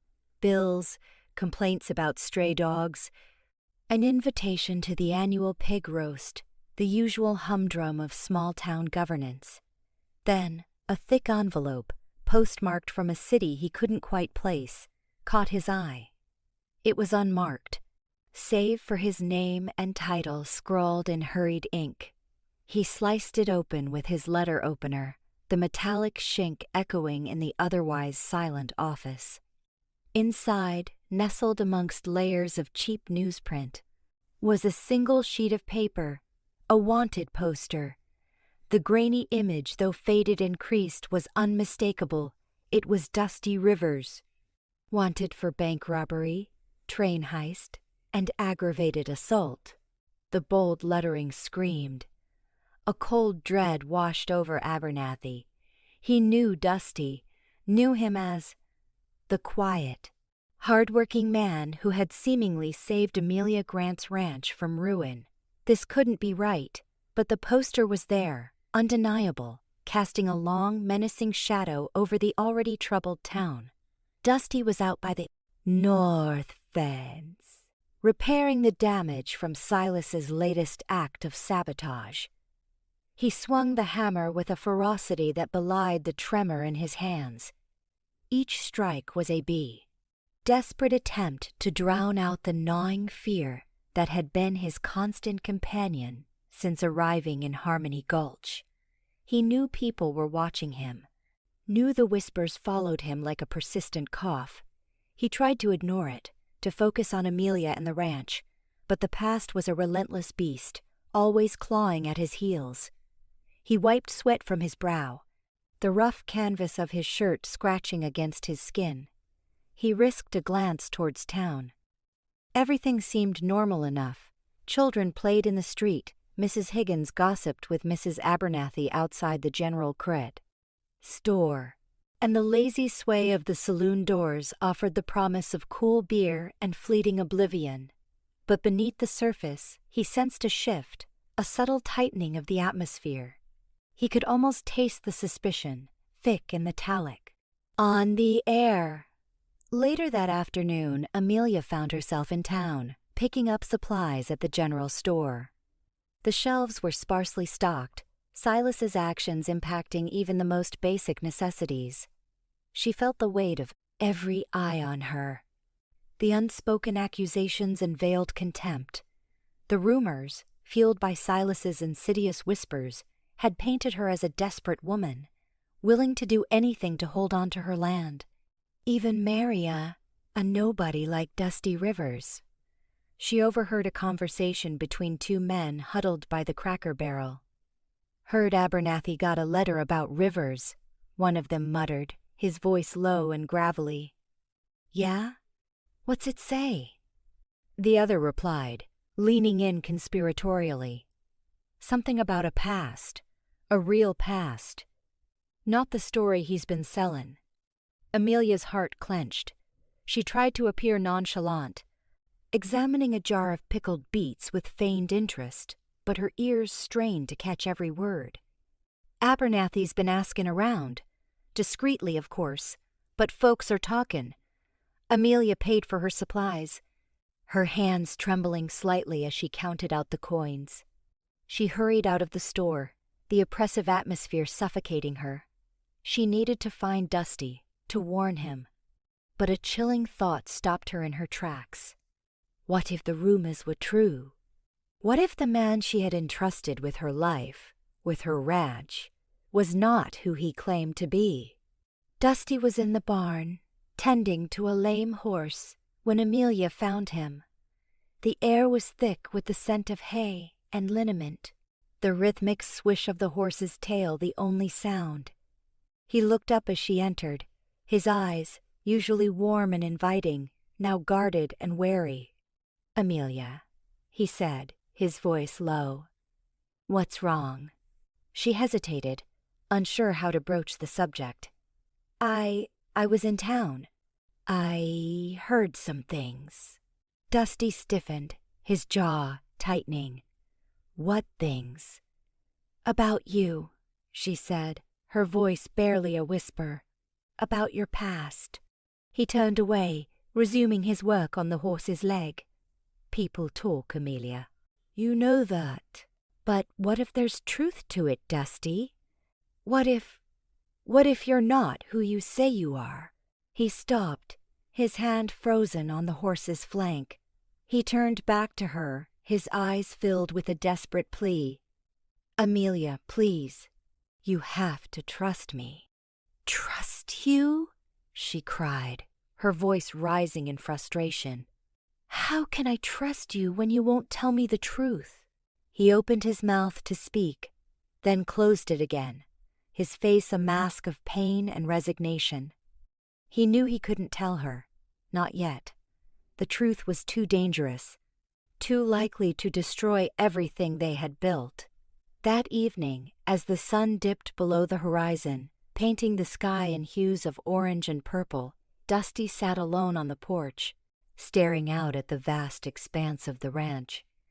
The crickets chirped their nightly chorus, a melancholic soundtrack to his troubled thoughts. He knew the reckoning was coming. He could feel it in the air, thick and heavy like a gathering storm. He just hoped that when the truth finally came out, Amelia would be able to forgive him. He feared that the wanted poster was only the beginning, and that soon the shadows of his past would engulf them both. Truths and trust. Amelia hugged the brown paper sack close as she rode toward the ranch, the supplies within feeling burdensome against the dread churning in her gut. Harmony Gulch was abuzz. The news, like a swarm of angry bees, had spread quickly. Wanted. Flyer. A crude effigy of betrayal nailed to the mercantile's bulletin board. Stung like a slap. Dusty Rivers. Accused of. She refused to dwell on the particulars smudged beneath the grainy image. Tearing it down had earned her shocked stares and hushed disapproval, now crumpled in her pocket. It radiated a heat of its own. As she neared the north fence, the sinking sun cast elongated figures across the fields. Dusty stood there, back turned, the rhythmic strike of his hammer a steady pulse in the hushed air. His movements possessed a practiced ease, a dependability she had taken comfort in, a comfort now curdled with unease. She dismounted, the saddle leather protesting. Beneath her, "Dusty?" He halted, the hammer stilled. His gaze, usually a beacon of warmth, flickered with an emotion she couldn't quite name, perhaps worry? Or was it the shadow of culpability? A subtle crease etched his brow, an unspoken query hanging in the air. The shared quiet they usually enjoyed had fractured, replaced by a thick, suffocating atmosphere. "We need to talk," Amelia managed, her voice constricted. Retrieving the crumpled paper, her fingers trembled as she extended it. His gaze dropped to the broadside, his complexion paling beneath his sun-bronzed skin. The innate self-assurance he exuded seemed to deflate. He didn't reach for it. He knew what it depicted. He simply stared, frozen. "The mayor found it in the drummer's wagon." Amelia rushed, the words a torrent. "Dusty, who are you really?" His gaze lifted, revealing a raw vulnerability that snagged at her heart. "Amelia," he began, his voice roughened. "Don't," she cut him off, recoiling. "Don't embellish. Please." He exhaled, a sound burdened with regret. Running a hand through his hair, he left a smudge of grime on his forehead. "It's complicated terrain." "Complicated like wanted for grand larceny complicated?" she challenged, her voice sharp. He flinched. "I erred," he conceded, his gaze lowered. "A lifetime ago. Errands involving robbing a bank?" she pressed, the words jagged shards scraping her throat. The very notion repulsed her, a stark contrast to the man she believed him to be. His head snapped up, a spark of defensiveness igniting in his eyes. "No one was harmed, Amelia. Absolutely nobody." She desperately yearned to believe him. But the flyer, the whispers, the unsettling doubt gnawing at her, it was too much to ignore. "Then show me your truth," she demanded, her voice trembling. Dusty hesitated, jaw clenched tight. Casting a glance around as though fearing eavesdroppers in the vast open space, he swallowed hard and began, his voice a gravelly whisper. "My given name is Caleb Stone," he started. "And the poster is mostly factual. I was young, impulsive. When my family lost our livelihood, I did dishonorable things in a desperate attempt to reclaim it. Poor choices that put me on the wrong side of justice. I fell in with the wrong sort. We robbed a stagecoach, an error in judgment, a catastrophic one. Injuries were minimal, but I panicked and fled, changed my name, and I've been running ever since." His gaze finally met hers, pleading for understanding. "I swear, Amelia, that's not the man I am these days." Amelia regarded him, her thoughts in turmoil. Caleb Stone, a highwayman. The image clashed jarringly with the reserved, industrious man she'd come to depend on. The man who had salvaged her ranch, the man who stirred feelings she never anticipated. The outlaw's shadow warred with the reality of Dusty Rivers. "Why keep me in the dark?" she asked, barely audible. "I was afraid," he confessed, his voice heavy with emotion. "Afraid of your reaction, afraid you'd banish me." She averted her eyes, unable to sustain his gaze. The wind, scented with sage and dust, swirled around them. She crossed her arms, feeling exposed and chilled. "So everything all we've shared, has it been a fabrication?" she questioned, the words laced with anguish. He reached for her, his hand gently resting on her arm. "No, Amelia," he said urgently. "That was no trick. My feelings for you run deep, deeper than I ever imagined. What has grown between us that is authentic?" She turned back, her eyes searching his. She detected sincerity, but also apprehension, and a profound vulnerability. She saw the man she'd grown to love, the tireless worker who had helped her preserve her heritage, the man who had brought laughter and a renewed sense of vitality into her life. "But you're an outlaw," she stated, the blunt truth hanging in the air. "The law is hunting you."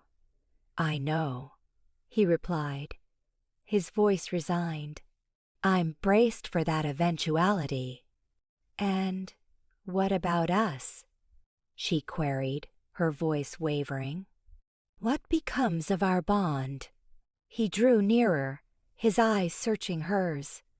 "That decision rests with you," he murmured softly.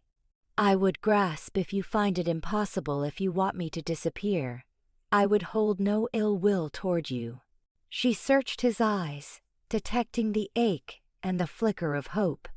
She pondered the ranch, her father's legacy, the future she had so diligently labored to secure. Yet, overriding all else, was Dusty, Caleb, the flawed but genuine man standing before her. The risk loomed, immense and terrifying, but she knew she couldn't simply turn away. "I'm at a loss," she confessed, her voice cracking. He grasped her hand, his grip reassuringly firm. "We shall navigate this together," he said, his voice low and constant. "Have faith, Amelia." He paused, then added, "Have faith in me." She studied their clasped hands, weathered and strong. He was beseeching her to trust him. To trust a man burdened by a dark past, a man who had deceived her, a man who could potentially draw danger to her door. But she also recalled the man who had saved her life, who had toiled beside her, whose tender gaze had set her spirit ablaze. Taking a deep breath, she made her choice. I desire to," she said, her voice gaining strength. "I desire to have faith." A wave of relief washed over his face, followed by a warmth that radiated from his eyes. Squeezing her hand, his gaze locked with hers. "You have no idea what that means to me," he whispered. The sun vanished below the horizon, cloaking the ranch in darkness. They stood there, hand in hand, silhouetted against the fading light, their shared vulnerability forging a deeper link. The path ahead was uncertain, fraught with peril, but for now, they had each other. And perhaps, just perhaps, that would prove adequate. They stood entwined in the growing gloom, the sole sound the soft sigh of the wind as it swept through the prairie grasses. The anxiety in Amelia's stomach hadn't entirely vanished, but it had undergone a metamorphosis, replaced by a fragile optimism and a steely resolve. They would confront this challenge as one, regardless of the consequences. Their secret was exposed, and now they must decide how to wield it. Repairing more than fences, the buckboard lurched homeward, Amelia's grip tightening on the reins. The sharp scent of pine and metal clung to the air, a stark reminder of her trip to Harmony Gulch. The image from the wanted flyer Caleb Stone clashed violently with the man she knew as Dusty Rivers. Doubts, like persistent flies, buzzed around her resolve. The townsfolk's gazes hadn't helped, a chorus of whispers trailing her like dust devils. She urged the horses faster, craving the solace of the ranch. Dusty's hammer fell with steady force, each strike a percussive attempt to quell the roiling guilt within. The rhythmic clang was a desperate mantra for a new life. He kept glancing at the road, anxiety etching deeper lines into his brow. Amelia's absence stretched long, the weight of his hidden past now a crushing burden. He envisioned her facing the whispers, defending him with unwavering conviction, a prospect that both warmed him and filled him with dread. Esme watched Amelia descend from the buckboard, her face a canvas of fatigue that went deeper than mere physical exhaustion. She rushed forward, her smile a warm hearth. "Amelia, querida, you look haunted. Let me take these burdens." Amelia offered a wan smile, relinquishing the reins. "Thank you, Esme. It was a day." Esme's perceptive gaze missed nothing. "Something gnaws at you, child. Come, inside. I've brewed a tea strong enough to raise spirits." The kitchen welcomed Amelia with a fragrant embrace of herbs and spices, a soothing counterpoint to her frayed nerves. As Esme poured, steam rose like a protective veil. "Now tell me what troubles your heart." "Old eyes see all." Amelia hesitated, then unburdened herself of the wanted poster, Dusty's confession, and the town's murmurs. Esme listened, her expression a still pond. When Amelia finished, she enclosed Amelia's hand in her own, a firm anchor. "Child, a man's former life casts a long shadow, but it does not dictate his present. You have witnessed the goodness residing within Dusty. Trust that instinct." Outside, Cal approached Dusty with hesitant steps. "Mr. Rivers, Dusty, can I lend a hand with the fence?" He shuffled, eyes fixed on the parched ground. "I'm not much good with a hammer, but I can fetch nails." Hold Post's a genuine smile lit Dusty's face as he clapped Cal on the shoulder. "Thanks, Cal. I appreciate it. Grab those posts, and let's raise this fence." The afternoon sun bore down as they labored, the sounds of construction a raw symphony. Amelia emerged, a spark of resolve igniting in her eyes. She rolled up her sleeves, seizing a hammer. "All right, boys, let's repair this." "Bon, Silas won't intimidate us." Together, they fell into a rhythm of sweat and purpose. Dusty patiently guided Cal in setting a post, his patience unwavering despite the younger man's fumbling. Amelia hammered with fierce precision, each strike a declaration. The oppressive atmosphere began to lift, replaced by a palpable sense of camaraderie.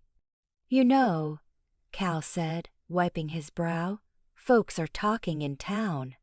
They're saying things about Dusty." Amelia straightened, her gaze hardening. "Let them. We know the truth." Dusty met her eyes, a silent wave of gratitude passing between them. He was unworthy of her faith, yet he'd dedicate himself to earning it. As the sun dipped below the horizon, painting the ranch in long shadows, the barn stood partially repaired, a monument to their shared grit. Gathered in the kitchen, weary yet fulfilled, they breathed in the savory aroma of Esme's stew. You know, Esme said, dispensing the stew, this ranch is more than just land and lumber. It's family, and family endures, no matter the storm. Amelia gazed at Dusty, her heart overflowing with a mix of love and trepidation. The journey ahead promised hardship, but she knew she was not alone. She had Dusty, Esme, and even Cal Allies at her back. Later, Amelia found Dusty on the porch, contemplating the starry expanse. She joined him, the silence thick with unspoken emotions, both comfortable and charged. "Thank you," he murmured, his voice raspy, "for believing in me." "I don't know why I do," she confessed, "but I do." He turned, his eyes searching. "I won't betray your trust, Amelia. I promise." He reached for her hand, his touch sending a tremor. Their fingers intertwined, a silent vow of loyalty and resilience. Beneath the boundless tapestry of stars, Amelia understood that they were rebuilding more than just structures. They were mending the shattered pieces of their lives, forging a bond capable of weathering any storm. Stolen moments, tangled hearts. Amelia tugged her hat lower. The harsh glare of the midday sun baking Harmony Creek's parched avenue. The tinkle of the mercantile's bell greeted her as she stepped inside, a wave of familiar smells washing over her. Cured leather, robust coffee, and a faint antiseptic tang. She needed provisions, yes, but more crucially, she needed to take the temperature of the town. These days, she moved under a cloud of speculation, whispers that clung to her about Dusty, about Caleb Stone, about her own perceived folly in hitching her wagon to his star. "Amelia," Silas, the proprietor, greeted, his gaze too knowing, his tone laced with pity. "Find what you needin'?" Flour, sugar, coffee," she recited, pasting on a smile. "And a bit of respite, Silas. Seems to be a rare commodity." He sighed, sliding her items across the counter. "Folks are just curious, Amelia. They're protective." "Protective?" she echoed, arching a brow. "Or waiting for the Grants to crumble?" Silas offered no reply, his silence an eloquent testament. The coins she exchanged for the goods felt heavy in her palm, each one a symbol of the weight she carried. Stepping back onto the street, fragments of conversations drifted her way. Caleb Stone, a dangerous sort. Poor Amelia. Each trip into town was a trial by public opinion. That evening, the sunset splashed the western sky above the ranch with vibrant shades of apricot and rose. She found Dusty at the north fence line, shirtless, his muscles sculpted by sweat as he battled a recalcitrant fence post. The sheer strength and purpose radiating from him soothed some of the knots in her shoulders. He might be Caleb Stone, a man whose history was cloaked in, quote, shadow. But he was also Dusty, the man who'd salvaged her inheritance, the man whose gaze held depth she couldn't yet fathom. "Didn't figure you'd be back so soon," he rumbled, wiping his forehead with his forearm. The gravelly timbre of his voice sent an unexpected tremor through her. "Supplies," she offered, striving for nonchalance. "And just checking you hadn't taken flight." A low chuckle escaped him, a sound that both reassured and unnerved. "Running's lost its appeal, Amelia. Not when there's something worth sticking around for." Her pulse quickened. She feigned focus on unpacking the groceries, dodging his eyes. "Grub's almost ready. Figured me'd eat al fresco." He nodded, a silent accord passing between them. Later, a simple meal of beans and biscuits rested on a checkered spread beneath the expansive canvas of the night sky. The air was crisp, redolent with sage and pine. The quiet felt substantial, a world away from the undercurrent of tension that had lately permeated the ranch. "How'd it go in town?" Dusty inquired, his voice carefully neutral. As expected, she responded, pushing the food around her plate. Glares, whispers, the standard reception. His jaw hardened. They don't see you, Amelia. They don't know what you've given this place. And they certainly don't know you, she murmured. The real you. He met her gaze. Do you? She hesitated. I'm trying, she admitted, her voice barely audible. But it's complicated, Dusty. There's much I'm ignorant of. I'm right there with you, he confessed, a flash of vulnerability in his eyes. About myself, how I ended up here, the way I feel here. They ate in silence, the only sound the soft snapping of the fire she'd kindled. Then she spoke, her tone laced with quiet determination. What do you want, Dusty? Truly want? He lifted his gaze to the stars, as if hoping to discern answers among their faraway brilliance. I want a foothold, a place where I'm not always looking over my shoulder, a future instead of a past. I want someone to have faith in me. Her breath hitched. And you, Amelia, he countered, his eyes finding hers once more. What is it you desire? She glanced at the darkened outline of the ranch house against the celestial backdrop. To hold on to this land, she stated, to prove I can manage on my own, and to find some measure of happiness. His hand reached across the cloth, covering hers. His touch was rough, warm, and ignited a spark within her. Maybe, he murmured, his voice thick with emotion. Maybe we can unearth that happiness together. She looked into his eyes and saw a mirrored image of her own yearnings, her aspirations, her anxieties. The magnetic pull between them had been building for weeks, a low simmer that threatened to boil over. It was now undeniable, a tangible force humming between them. He drew nearer, his gaze locked on her lips. She knew she should retreat, that this was a misstep, that their bargain was just that, a bargain. But she was powerless to resist. She was captivated by him, by the danger, by the prospect of something genuine. His fingers traced the curve of her jaw, sending goosebumps across her skin. Amelia, he whispered, his voice a raspy plea, and then he kissed her. The kiss began tentatively, a soft exploration. But as their lips met, the floodgates opened, and repressed emotions surged through them.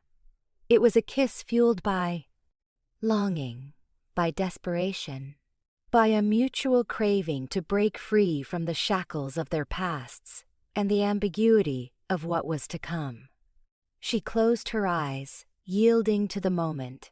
His lips were firm and pliant, his hands framing her face. She tasted the salt of his skin, the subtle smokiness, the unique essence of him. The kiss deepened, growing more urgent, more demanding. Her hands found their way to his hair, her fingers threading through the dark strands. She felt a heat unfamiliar to her, a consuming need that coursed through her veins. Time dissolved, the stars swirled overhead, the fire crackled and popped, and everything beyond their intimate sphere vanished. There was only the kiss, the connection, the undeniable truth that their destinies were now inextricably linked. Finally they broke apart, gasping for air. Their eyes locked, and in that shared gaze, she understood that everything had irrevocably shifted. The lines of their agreement had blurred, the boundaries had been breached. They were no longer simply partners in a facade. They were something more. But what that something was remained a mystery, and the unknown filled her with trepidation. Gunslinger's shadow dust swirled like a restless spirit as a lone rider entered redemption. He sat tall in the saddle, his weathered face shaded by the brim of a low-slung hat. Virgil, Verd, Poe. The name whispered on the wind carried a chill colder than a winter storm. his eyes, the color of a stormy sky, scanned the dusty street, missing nothing. Inside the saloon, Silas Blackwood nursed a whiskey, his usual smugness replaced by a nervous energy. He checked his pocket watch, the silver glinting in the dim light. He had sent word to Poe days ago, and the man was punctual, a quality Silas both admired and feared. The saloon doors creaked open, and Poe stepped inside, his spurs jingling a silent threat. He moved with a deliberate grace, like a predator stalking its prey. All conversation ceased as every eye in the room turned to him. He walked directly to Silas's table, his gaze never wavering.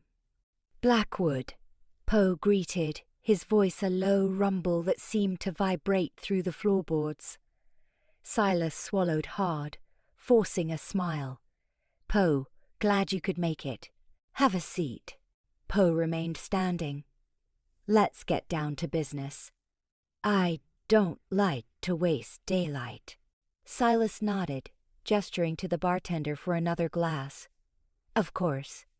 I need you to persuade someone. A woman, Amelia Grant." Poe raised an eyebrow, a hint of amusement flickering in his eyes. "Persuade?" He drawled the word out, making it sound like a euphemism for something far more sinister. "She's stubborn." Silas hedged. "She needs to understand that some things are not meant to be hers, and that she should leave town." "And the husband?" Poe asked, his gaze sharpening. "The one they call Dusty," Silas scoffed. "He's nothing but a hired hand, a pretender. Scare him a little, too. Let him know he's out of his depth." Poe considered this for a moment, then a slow smile spread across his face. "Consider it done. But persuasion like this, it ain't cheap, Blackwood." Amelia guided the wagon through the bustling streets of Redemption, the wooden wheels rattling against the uneven ground. She was picking up supplies for the ranch, trying to ignore the whispers that followed her. Dusty's past, whatever it was, had become the town's favorite topic, and she was weary of the sidelong glances and hushed conversations. "Just ignore them, Amelia," she muttered to herself, tightening her grip on the reins. Their opinions don't matter. But deep down she was worried. Worried about Dusty. Worried about the reg. And worried about the uneasy feeling that had settled in her stomach. She couldn't shake the sense that something bad was about to happen. Dusty was wrestling with a section of the north fence, the sun beating down on his back. He hammered at the posts, the rhythmic clang a counterpoint to the turmoil in his mind. He knew the whispers were getting louder, the shadows of his past stretching further. He had tried to outrun them, to bury them deep, but they were persistent, like a relentless desert wind. He glanced towards the horizon, a knot of anxiety tightening in his chest. He had promised Amelia a fresh start, a safe haven. But how could he protect her when he couldn't even protect himself from the ghosts of his past? Suddenly, a shadow fell across him. He looked up, shielding his eyes from the sun. A man stood there, leaning against the fence, his face hidden beneath the brim of his hat. "You Dusty Rivers?" the man asked, his voice like gravel. Dusty straightened up, his hand instinctively reaching for the hammer. "Who's asking?"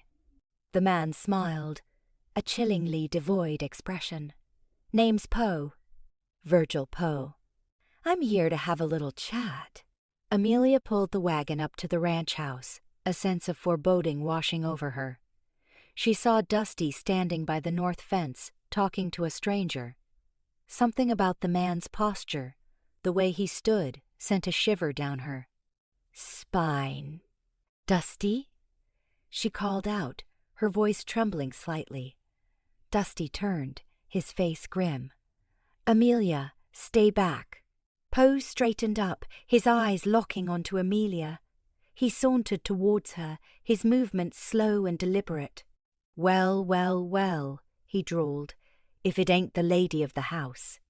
Amelia stood her ground, her chin lifted defiantly. "What do you want?" Poe chuckled, a dry, humorless sound. "Just a friendly visit. Mr. Blackwood sends his regards. He wants you to know that he's willing to be generous. If you leave." "Leave?" Amelia repeated, her voice rising. "This is my ranch. I'm not going anywhere." Poe's smile vanished. "That's where you're wrong, lady. Everyone has a price, and you're about to find out yours." He reached out, his hand snaking towards her arm. Dusty moved with lightning speed. He stepped in front of Amelia, blocking Poe's path. "Touch her, and you'll regret it," he growled, his voice laced with a dangerous edge. Poe stopped, his eyes narrowing. He studied Dusty for a moment, a flicker of recognition in his gaze. "So, the hired hand's got some backbone after all. I heard stories about you, Rivers. About what you used to be." Dusty's jaw tightened.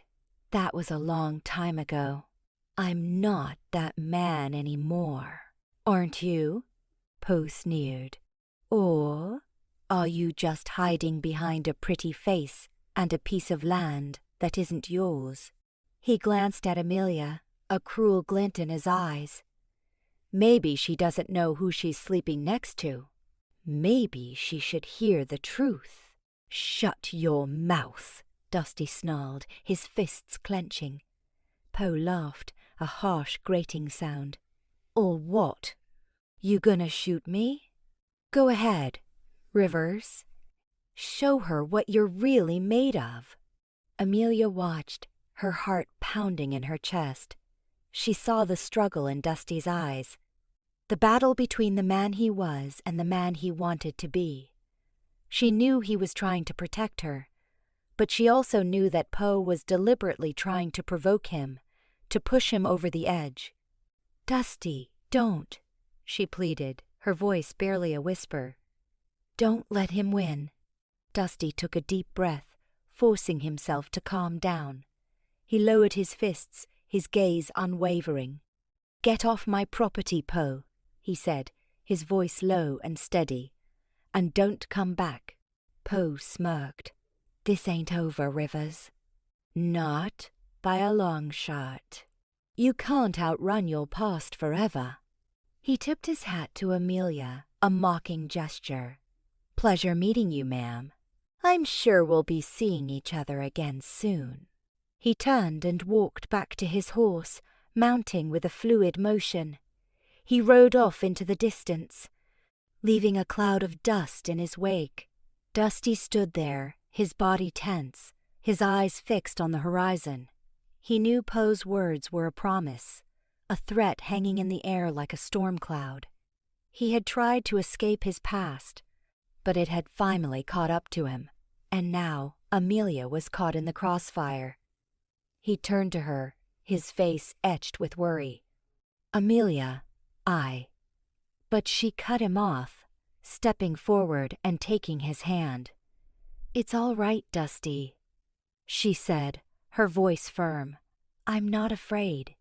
But Dusty knew she should be. He knew that Paul was just the beginning. The real storm was yet to come. Unmasking deceit the sun. Already, a furnace in the morning sky forced Amelia to tug her hat lower as she navigated the boardwalk into Redemption. The general store, a hive of early activity, buzzed with the clamor of provisioners. Yet, beneath the near of everyday life, a shiver of premonition snaked down Amelia's spine. Whispers chased her like shadows. Glances snagged on her for a beat too long. Silas Blackwood's machinations, now amplified by the unsettling presence of Virgil Poe Kerr, were painting her as a pariah. After gathering flour, sugar, and a few necessities, her thoughts churned. Solid proof, incontrovertible evidence of Silas's shady dealings.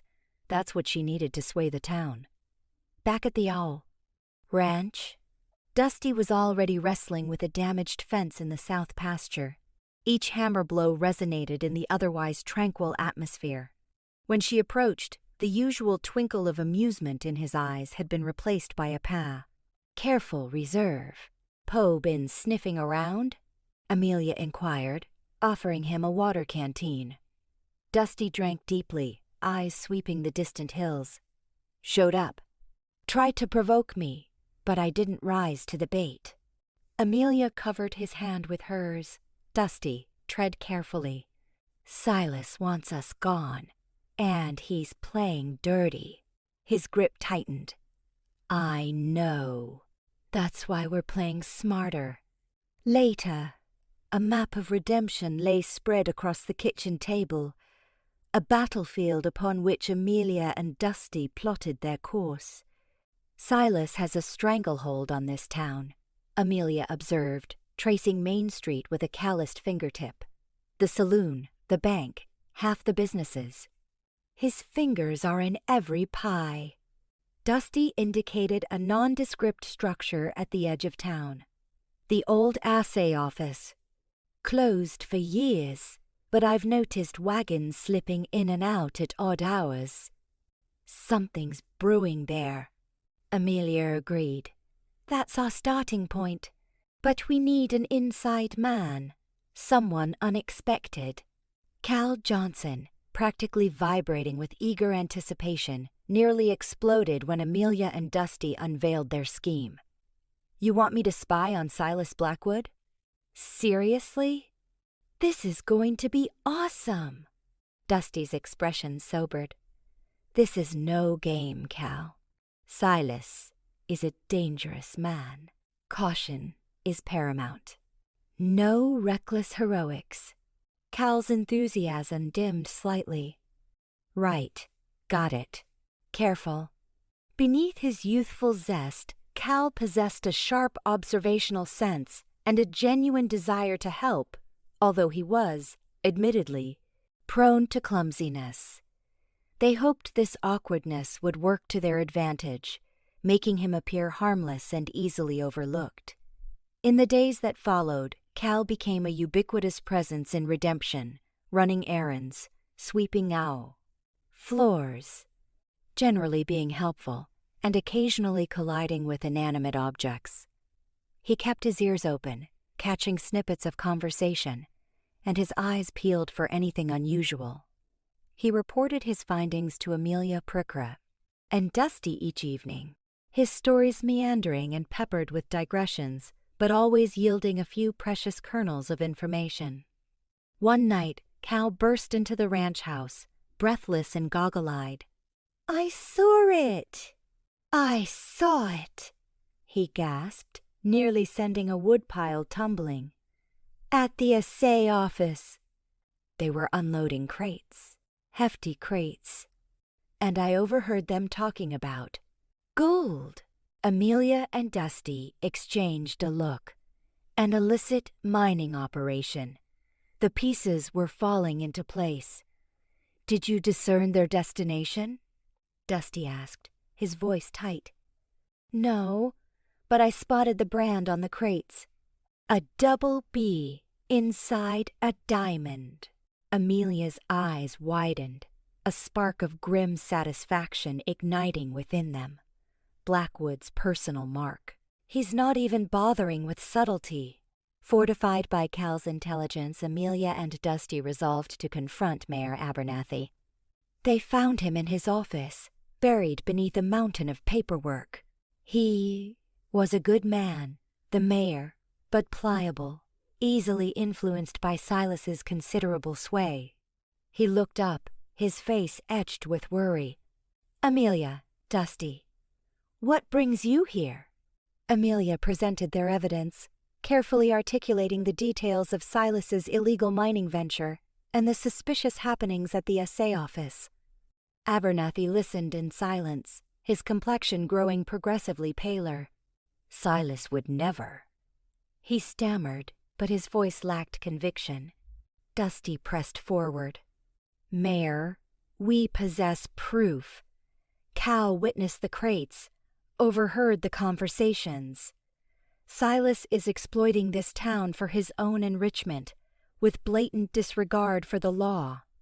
Abernathy wrung his hands, caught in the crossfire of conflicting loyalties. But Silas is a man of considerable influence, if I oppose him. Amelia locked eyes with him. What about justice, Mayor? What about the people of redemption? Will you allow Silas to trample all over everything we believe in? Abernathy hesitated, his face a mask of indecision. I require time to consider this. I need irrefutable evidence. Amelia and Dusty departed the mayor's office, their hopes hanging precariously. They knew Silas wouldn't remain passive while they amassed further proof. He would strike back. As they journeyed back to the ranch, a sense of dwindling time gnawed at Amelia. The sky had taken on a bruised violet hue, and a storm massed on the horizon, mirroring the unease within her. She glanced at Dusty, his jaw clenched, his gaze unwavering. He was a man of action, not empty words. He wouldn't yield, not now. But she couldn't suppress her anxiety for him, the shadows of his past, the uncertain future stretching before them. The wind intensified, lashing her hair across her face. She adjusted her hat and spurred her horse onward, resolved to confront whatever lay ahead, together. Showdown in redemption. Amelia adjusted the brim of her hat, the late afternoon sun casting long shadows as she steered the wagon towards town. The bed was loaded with supplies, flour, sugar, and ammunition, but her mind was elsewhere. A knot of unease tightened in her stomach, a premonition she couldn't shake. It had been there all day, growing stronger with each passing hour. She urged the horses on, needing to see Dusty, to know he was all right. The whispers in town had grown louder, more malicious, painting him as a villain in a story she refused to believe. Dusty hammered a post into the ground, the rhythmic clang echoing across the open field. Sweat plastered his shirt to his back, but he welcomed the physical exertion. It kept the memories at bay, the ghosts of his past that clawed at him in the quiet moments. He knew Abernathy was feeling the heat from Blackwood. He could see it in the mayor's averted gaze and forced smiles whenever they crossed paths. He'd even noticed Cal acting jumpy, avoiding eye contact. The air hung heavy with unspoken tension, a storm brewing on the horizon. A shadow fell over him.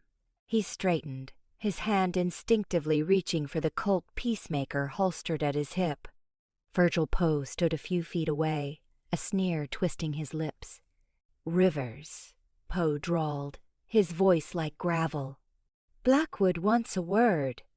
Says you're causing him some inconvenience." Dusty spat on the ground. "Tell Blackwood I ain't got nothin' to say to him." Poe chuckled, a cold, humorless sound. "That ain't how it works, friend. See, Blackwood, he's a patient man. But even patience runs out. And when it does, things get messy." He took a step closer, his eyes glinting with menace. "Maybe you should consider leaving before things get unpleasant for the lady." Dusty's jaw tightened. "You threaten Amelia, you'll regret it." Poe's hand flashed, a knife appearing as if from nowhere. He flicked the blade open, the sharp steel reflecting the sunlight. "Try me." Amelia arrived in town just as the meeting was about to begin. The hall was packed, the air thick with anticipation and hushed murmurs. Esme caught her eye and gave a small, worried nod. She picked up her supplies from the wagon and left most of them with Esme, keeping only the strongbox. She had seen the way the wind was blowing, and she wasn't about to risk the ranch's future on some groceries. As she walked towards the town hall, she could feel the weight of their stares, some curious, some hostile. The atmosphere was charged, like static electricity before a lightning strike. Inside, Mayor Abernathy stood nervously at the podium, his face pale. Silas Blackwood sat in the front row, his gaze fixed on Amelia, a smirk playing on his lips. Cal was standing near the back, fidgeting and avoiding her eyes. Abernathy cleared his throat. "Folks, we're here tonight to discuss concerns raised about certain activities in our community." Amelia stepped forward, ignoring Abernathy's surprised look. "I believe I can shed some light on those concerns, Mayor." Blackwood rose to his feet, his voice booming through the hall. "Amelia, my dear, always so eager to speak your mind. But I must protest. Surely we have more pressing matters than listening to the ramblings of a disappointed woman." "Disappointed?" Amelia raised an eyebrow. "Or perhaps informed. I have evidence, Mr. Blackwood. Evidence that proves you're illegally mining gold on government land." A murmur rippled through the crowd. Blackwood scoffed. "Preposterous! This is nothing but a desperate attempt to distract from your own questionable circumstances." He glanced pointedly at Dusty, who was conspicuously absent. Amelia placed the strongbox on the table in front of Abernathy. She opened it, revealing the ledgers Cal had painstakingly copied, along with samples of the gold-rich ore. "These are records of your mining operation, Mr. Blackwood. Dates, locations, quantities. And these," she held up the ore samples, "are proof of your theft." Abernathy peered at the ledgers, his face growing paler by the second. Blackwood's eyes narrowed, his composure finally cracking. "These are fabrications. Lies. This woman is trying to ruin me." "Am I?" Amelia challenged, her voice ringing with conviction. "Or am I trying to protect this town from a man who would exploit it for his own greed?" Blackwood lunged at her, his face contorted with rage.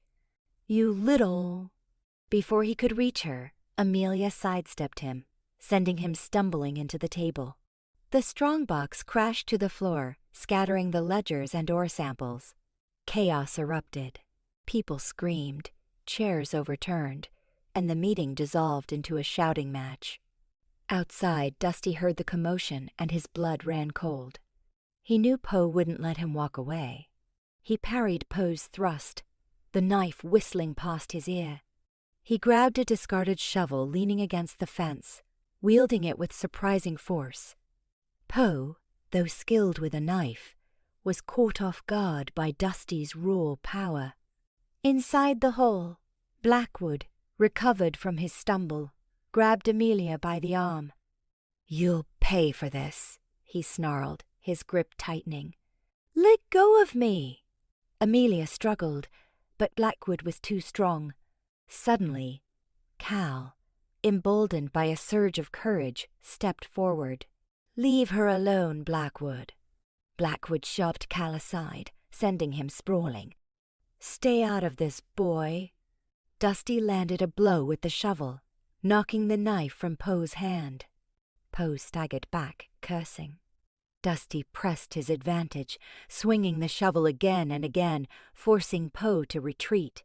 He knew he had to end this quickly, before Blackwood had a chance to hurt Amelia. Back inside, Amelia saw her chance. She need Blackwood in the groin.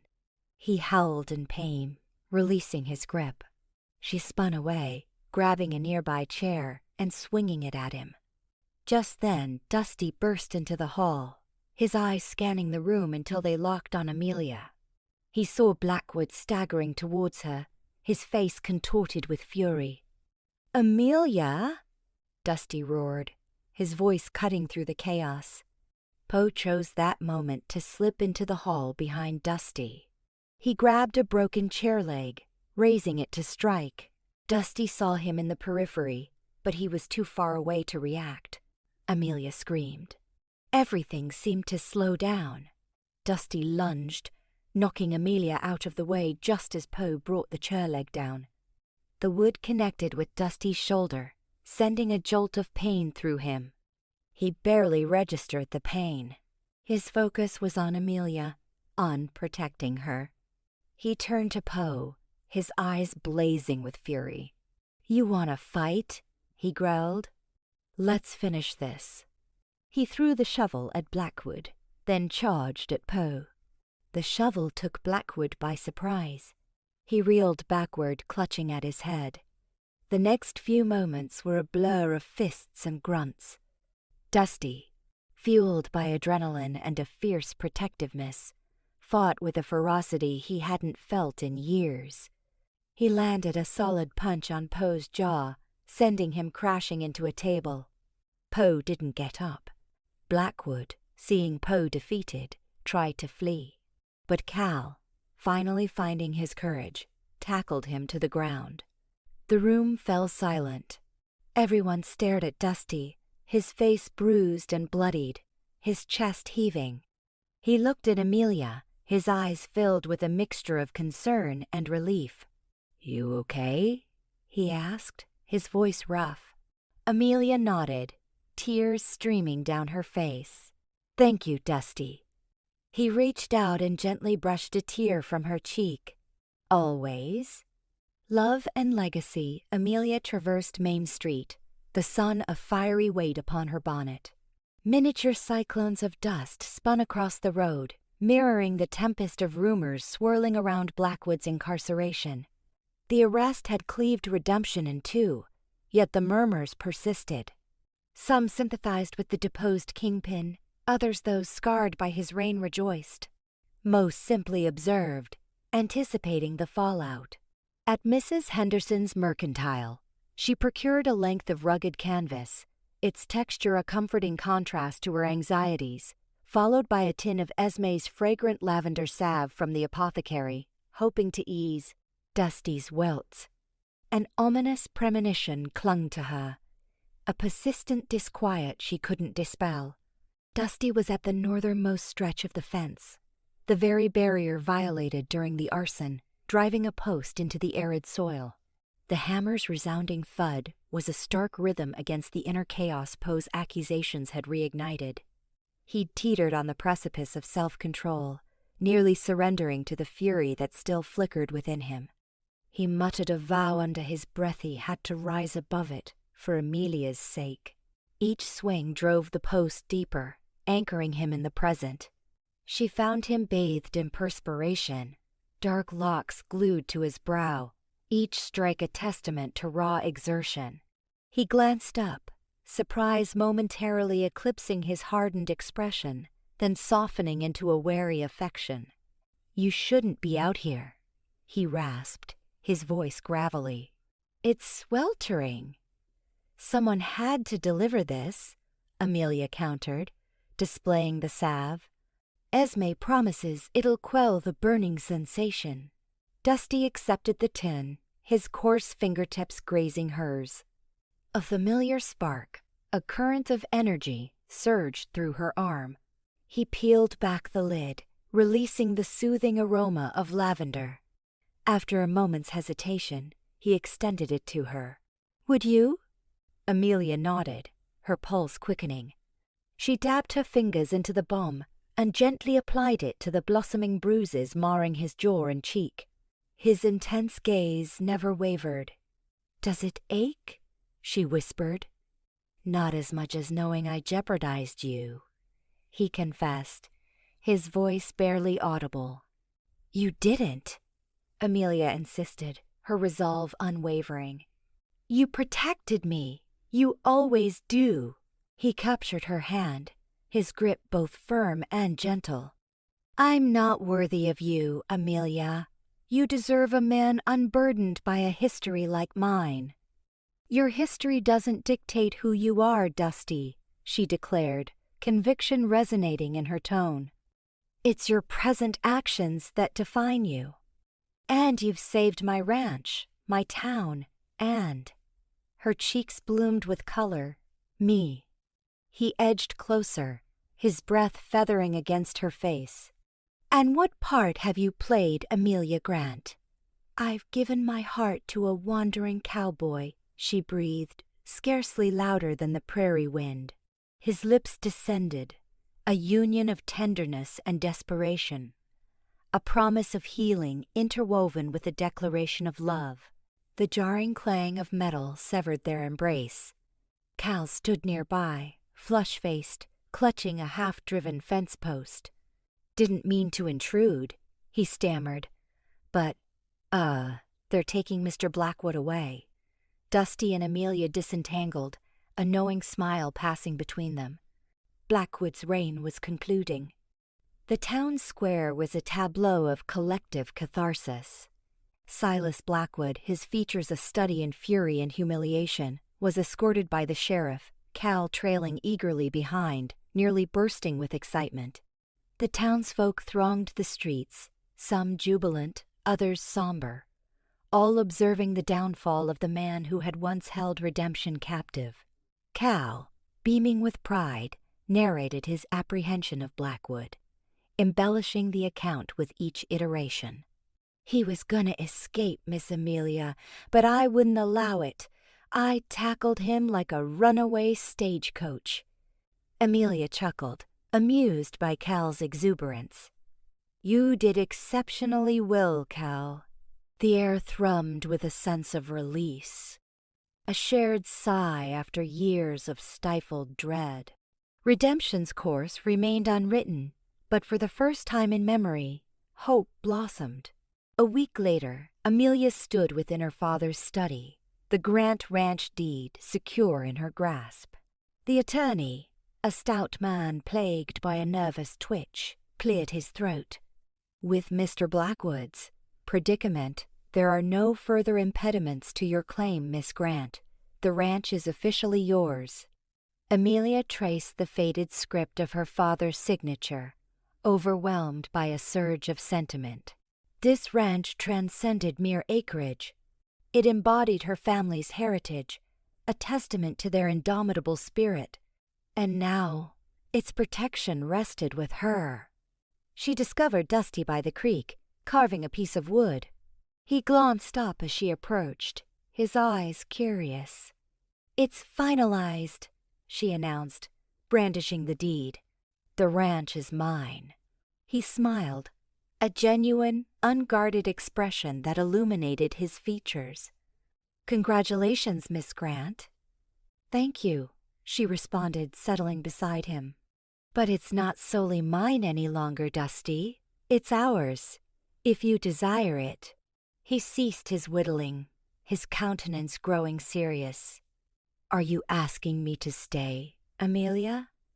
I'm asking you to forge a life with me, she confessed, her voice brimming with affection and anticipation. Here, in redemption, if you'll accept me. He reached out, cradling her face in his hands. I despaired of you ever asking. The ranch house, once bearing the scars of fire, now stood tall and resilient. The singed beams had been replaced, the walls freshly painted, the windows gleaming in the afternoon light. The fields, formerly untended and overgrown, now teemed with life. The cattle grazed serenely in the meadow. The air resonated with the sounds of merriment, of hammers and saws, of renewed vitality. Esme circulated within the kitchen, the tantalizing scent of freshly baked bread permeating the air. Cal, surprisingly competent at carpentry, assisted Dusty in rebuilding the barn, his youthful vigor inexhaustible. Amelia observed them from the porch, a profound contentment settling over her. Dusty approached, wiping the perspiration from his forehead. He clasped her hand, his grip firm and reassuring. It's good, isn't it? He murmured, his gaze sweeping over the revitalized landscape. It's exquisite, Amelia replied, resting her head against his shoulder.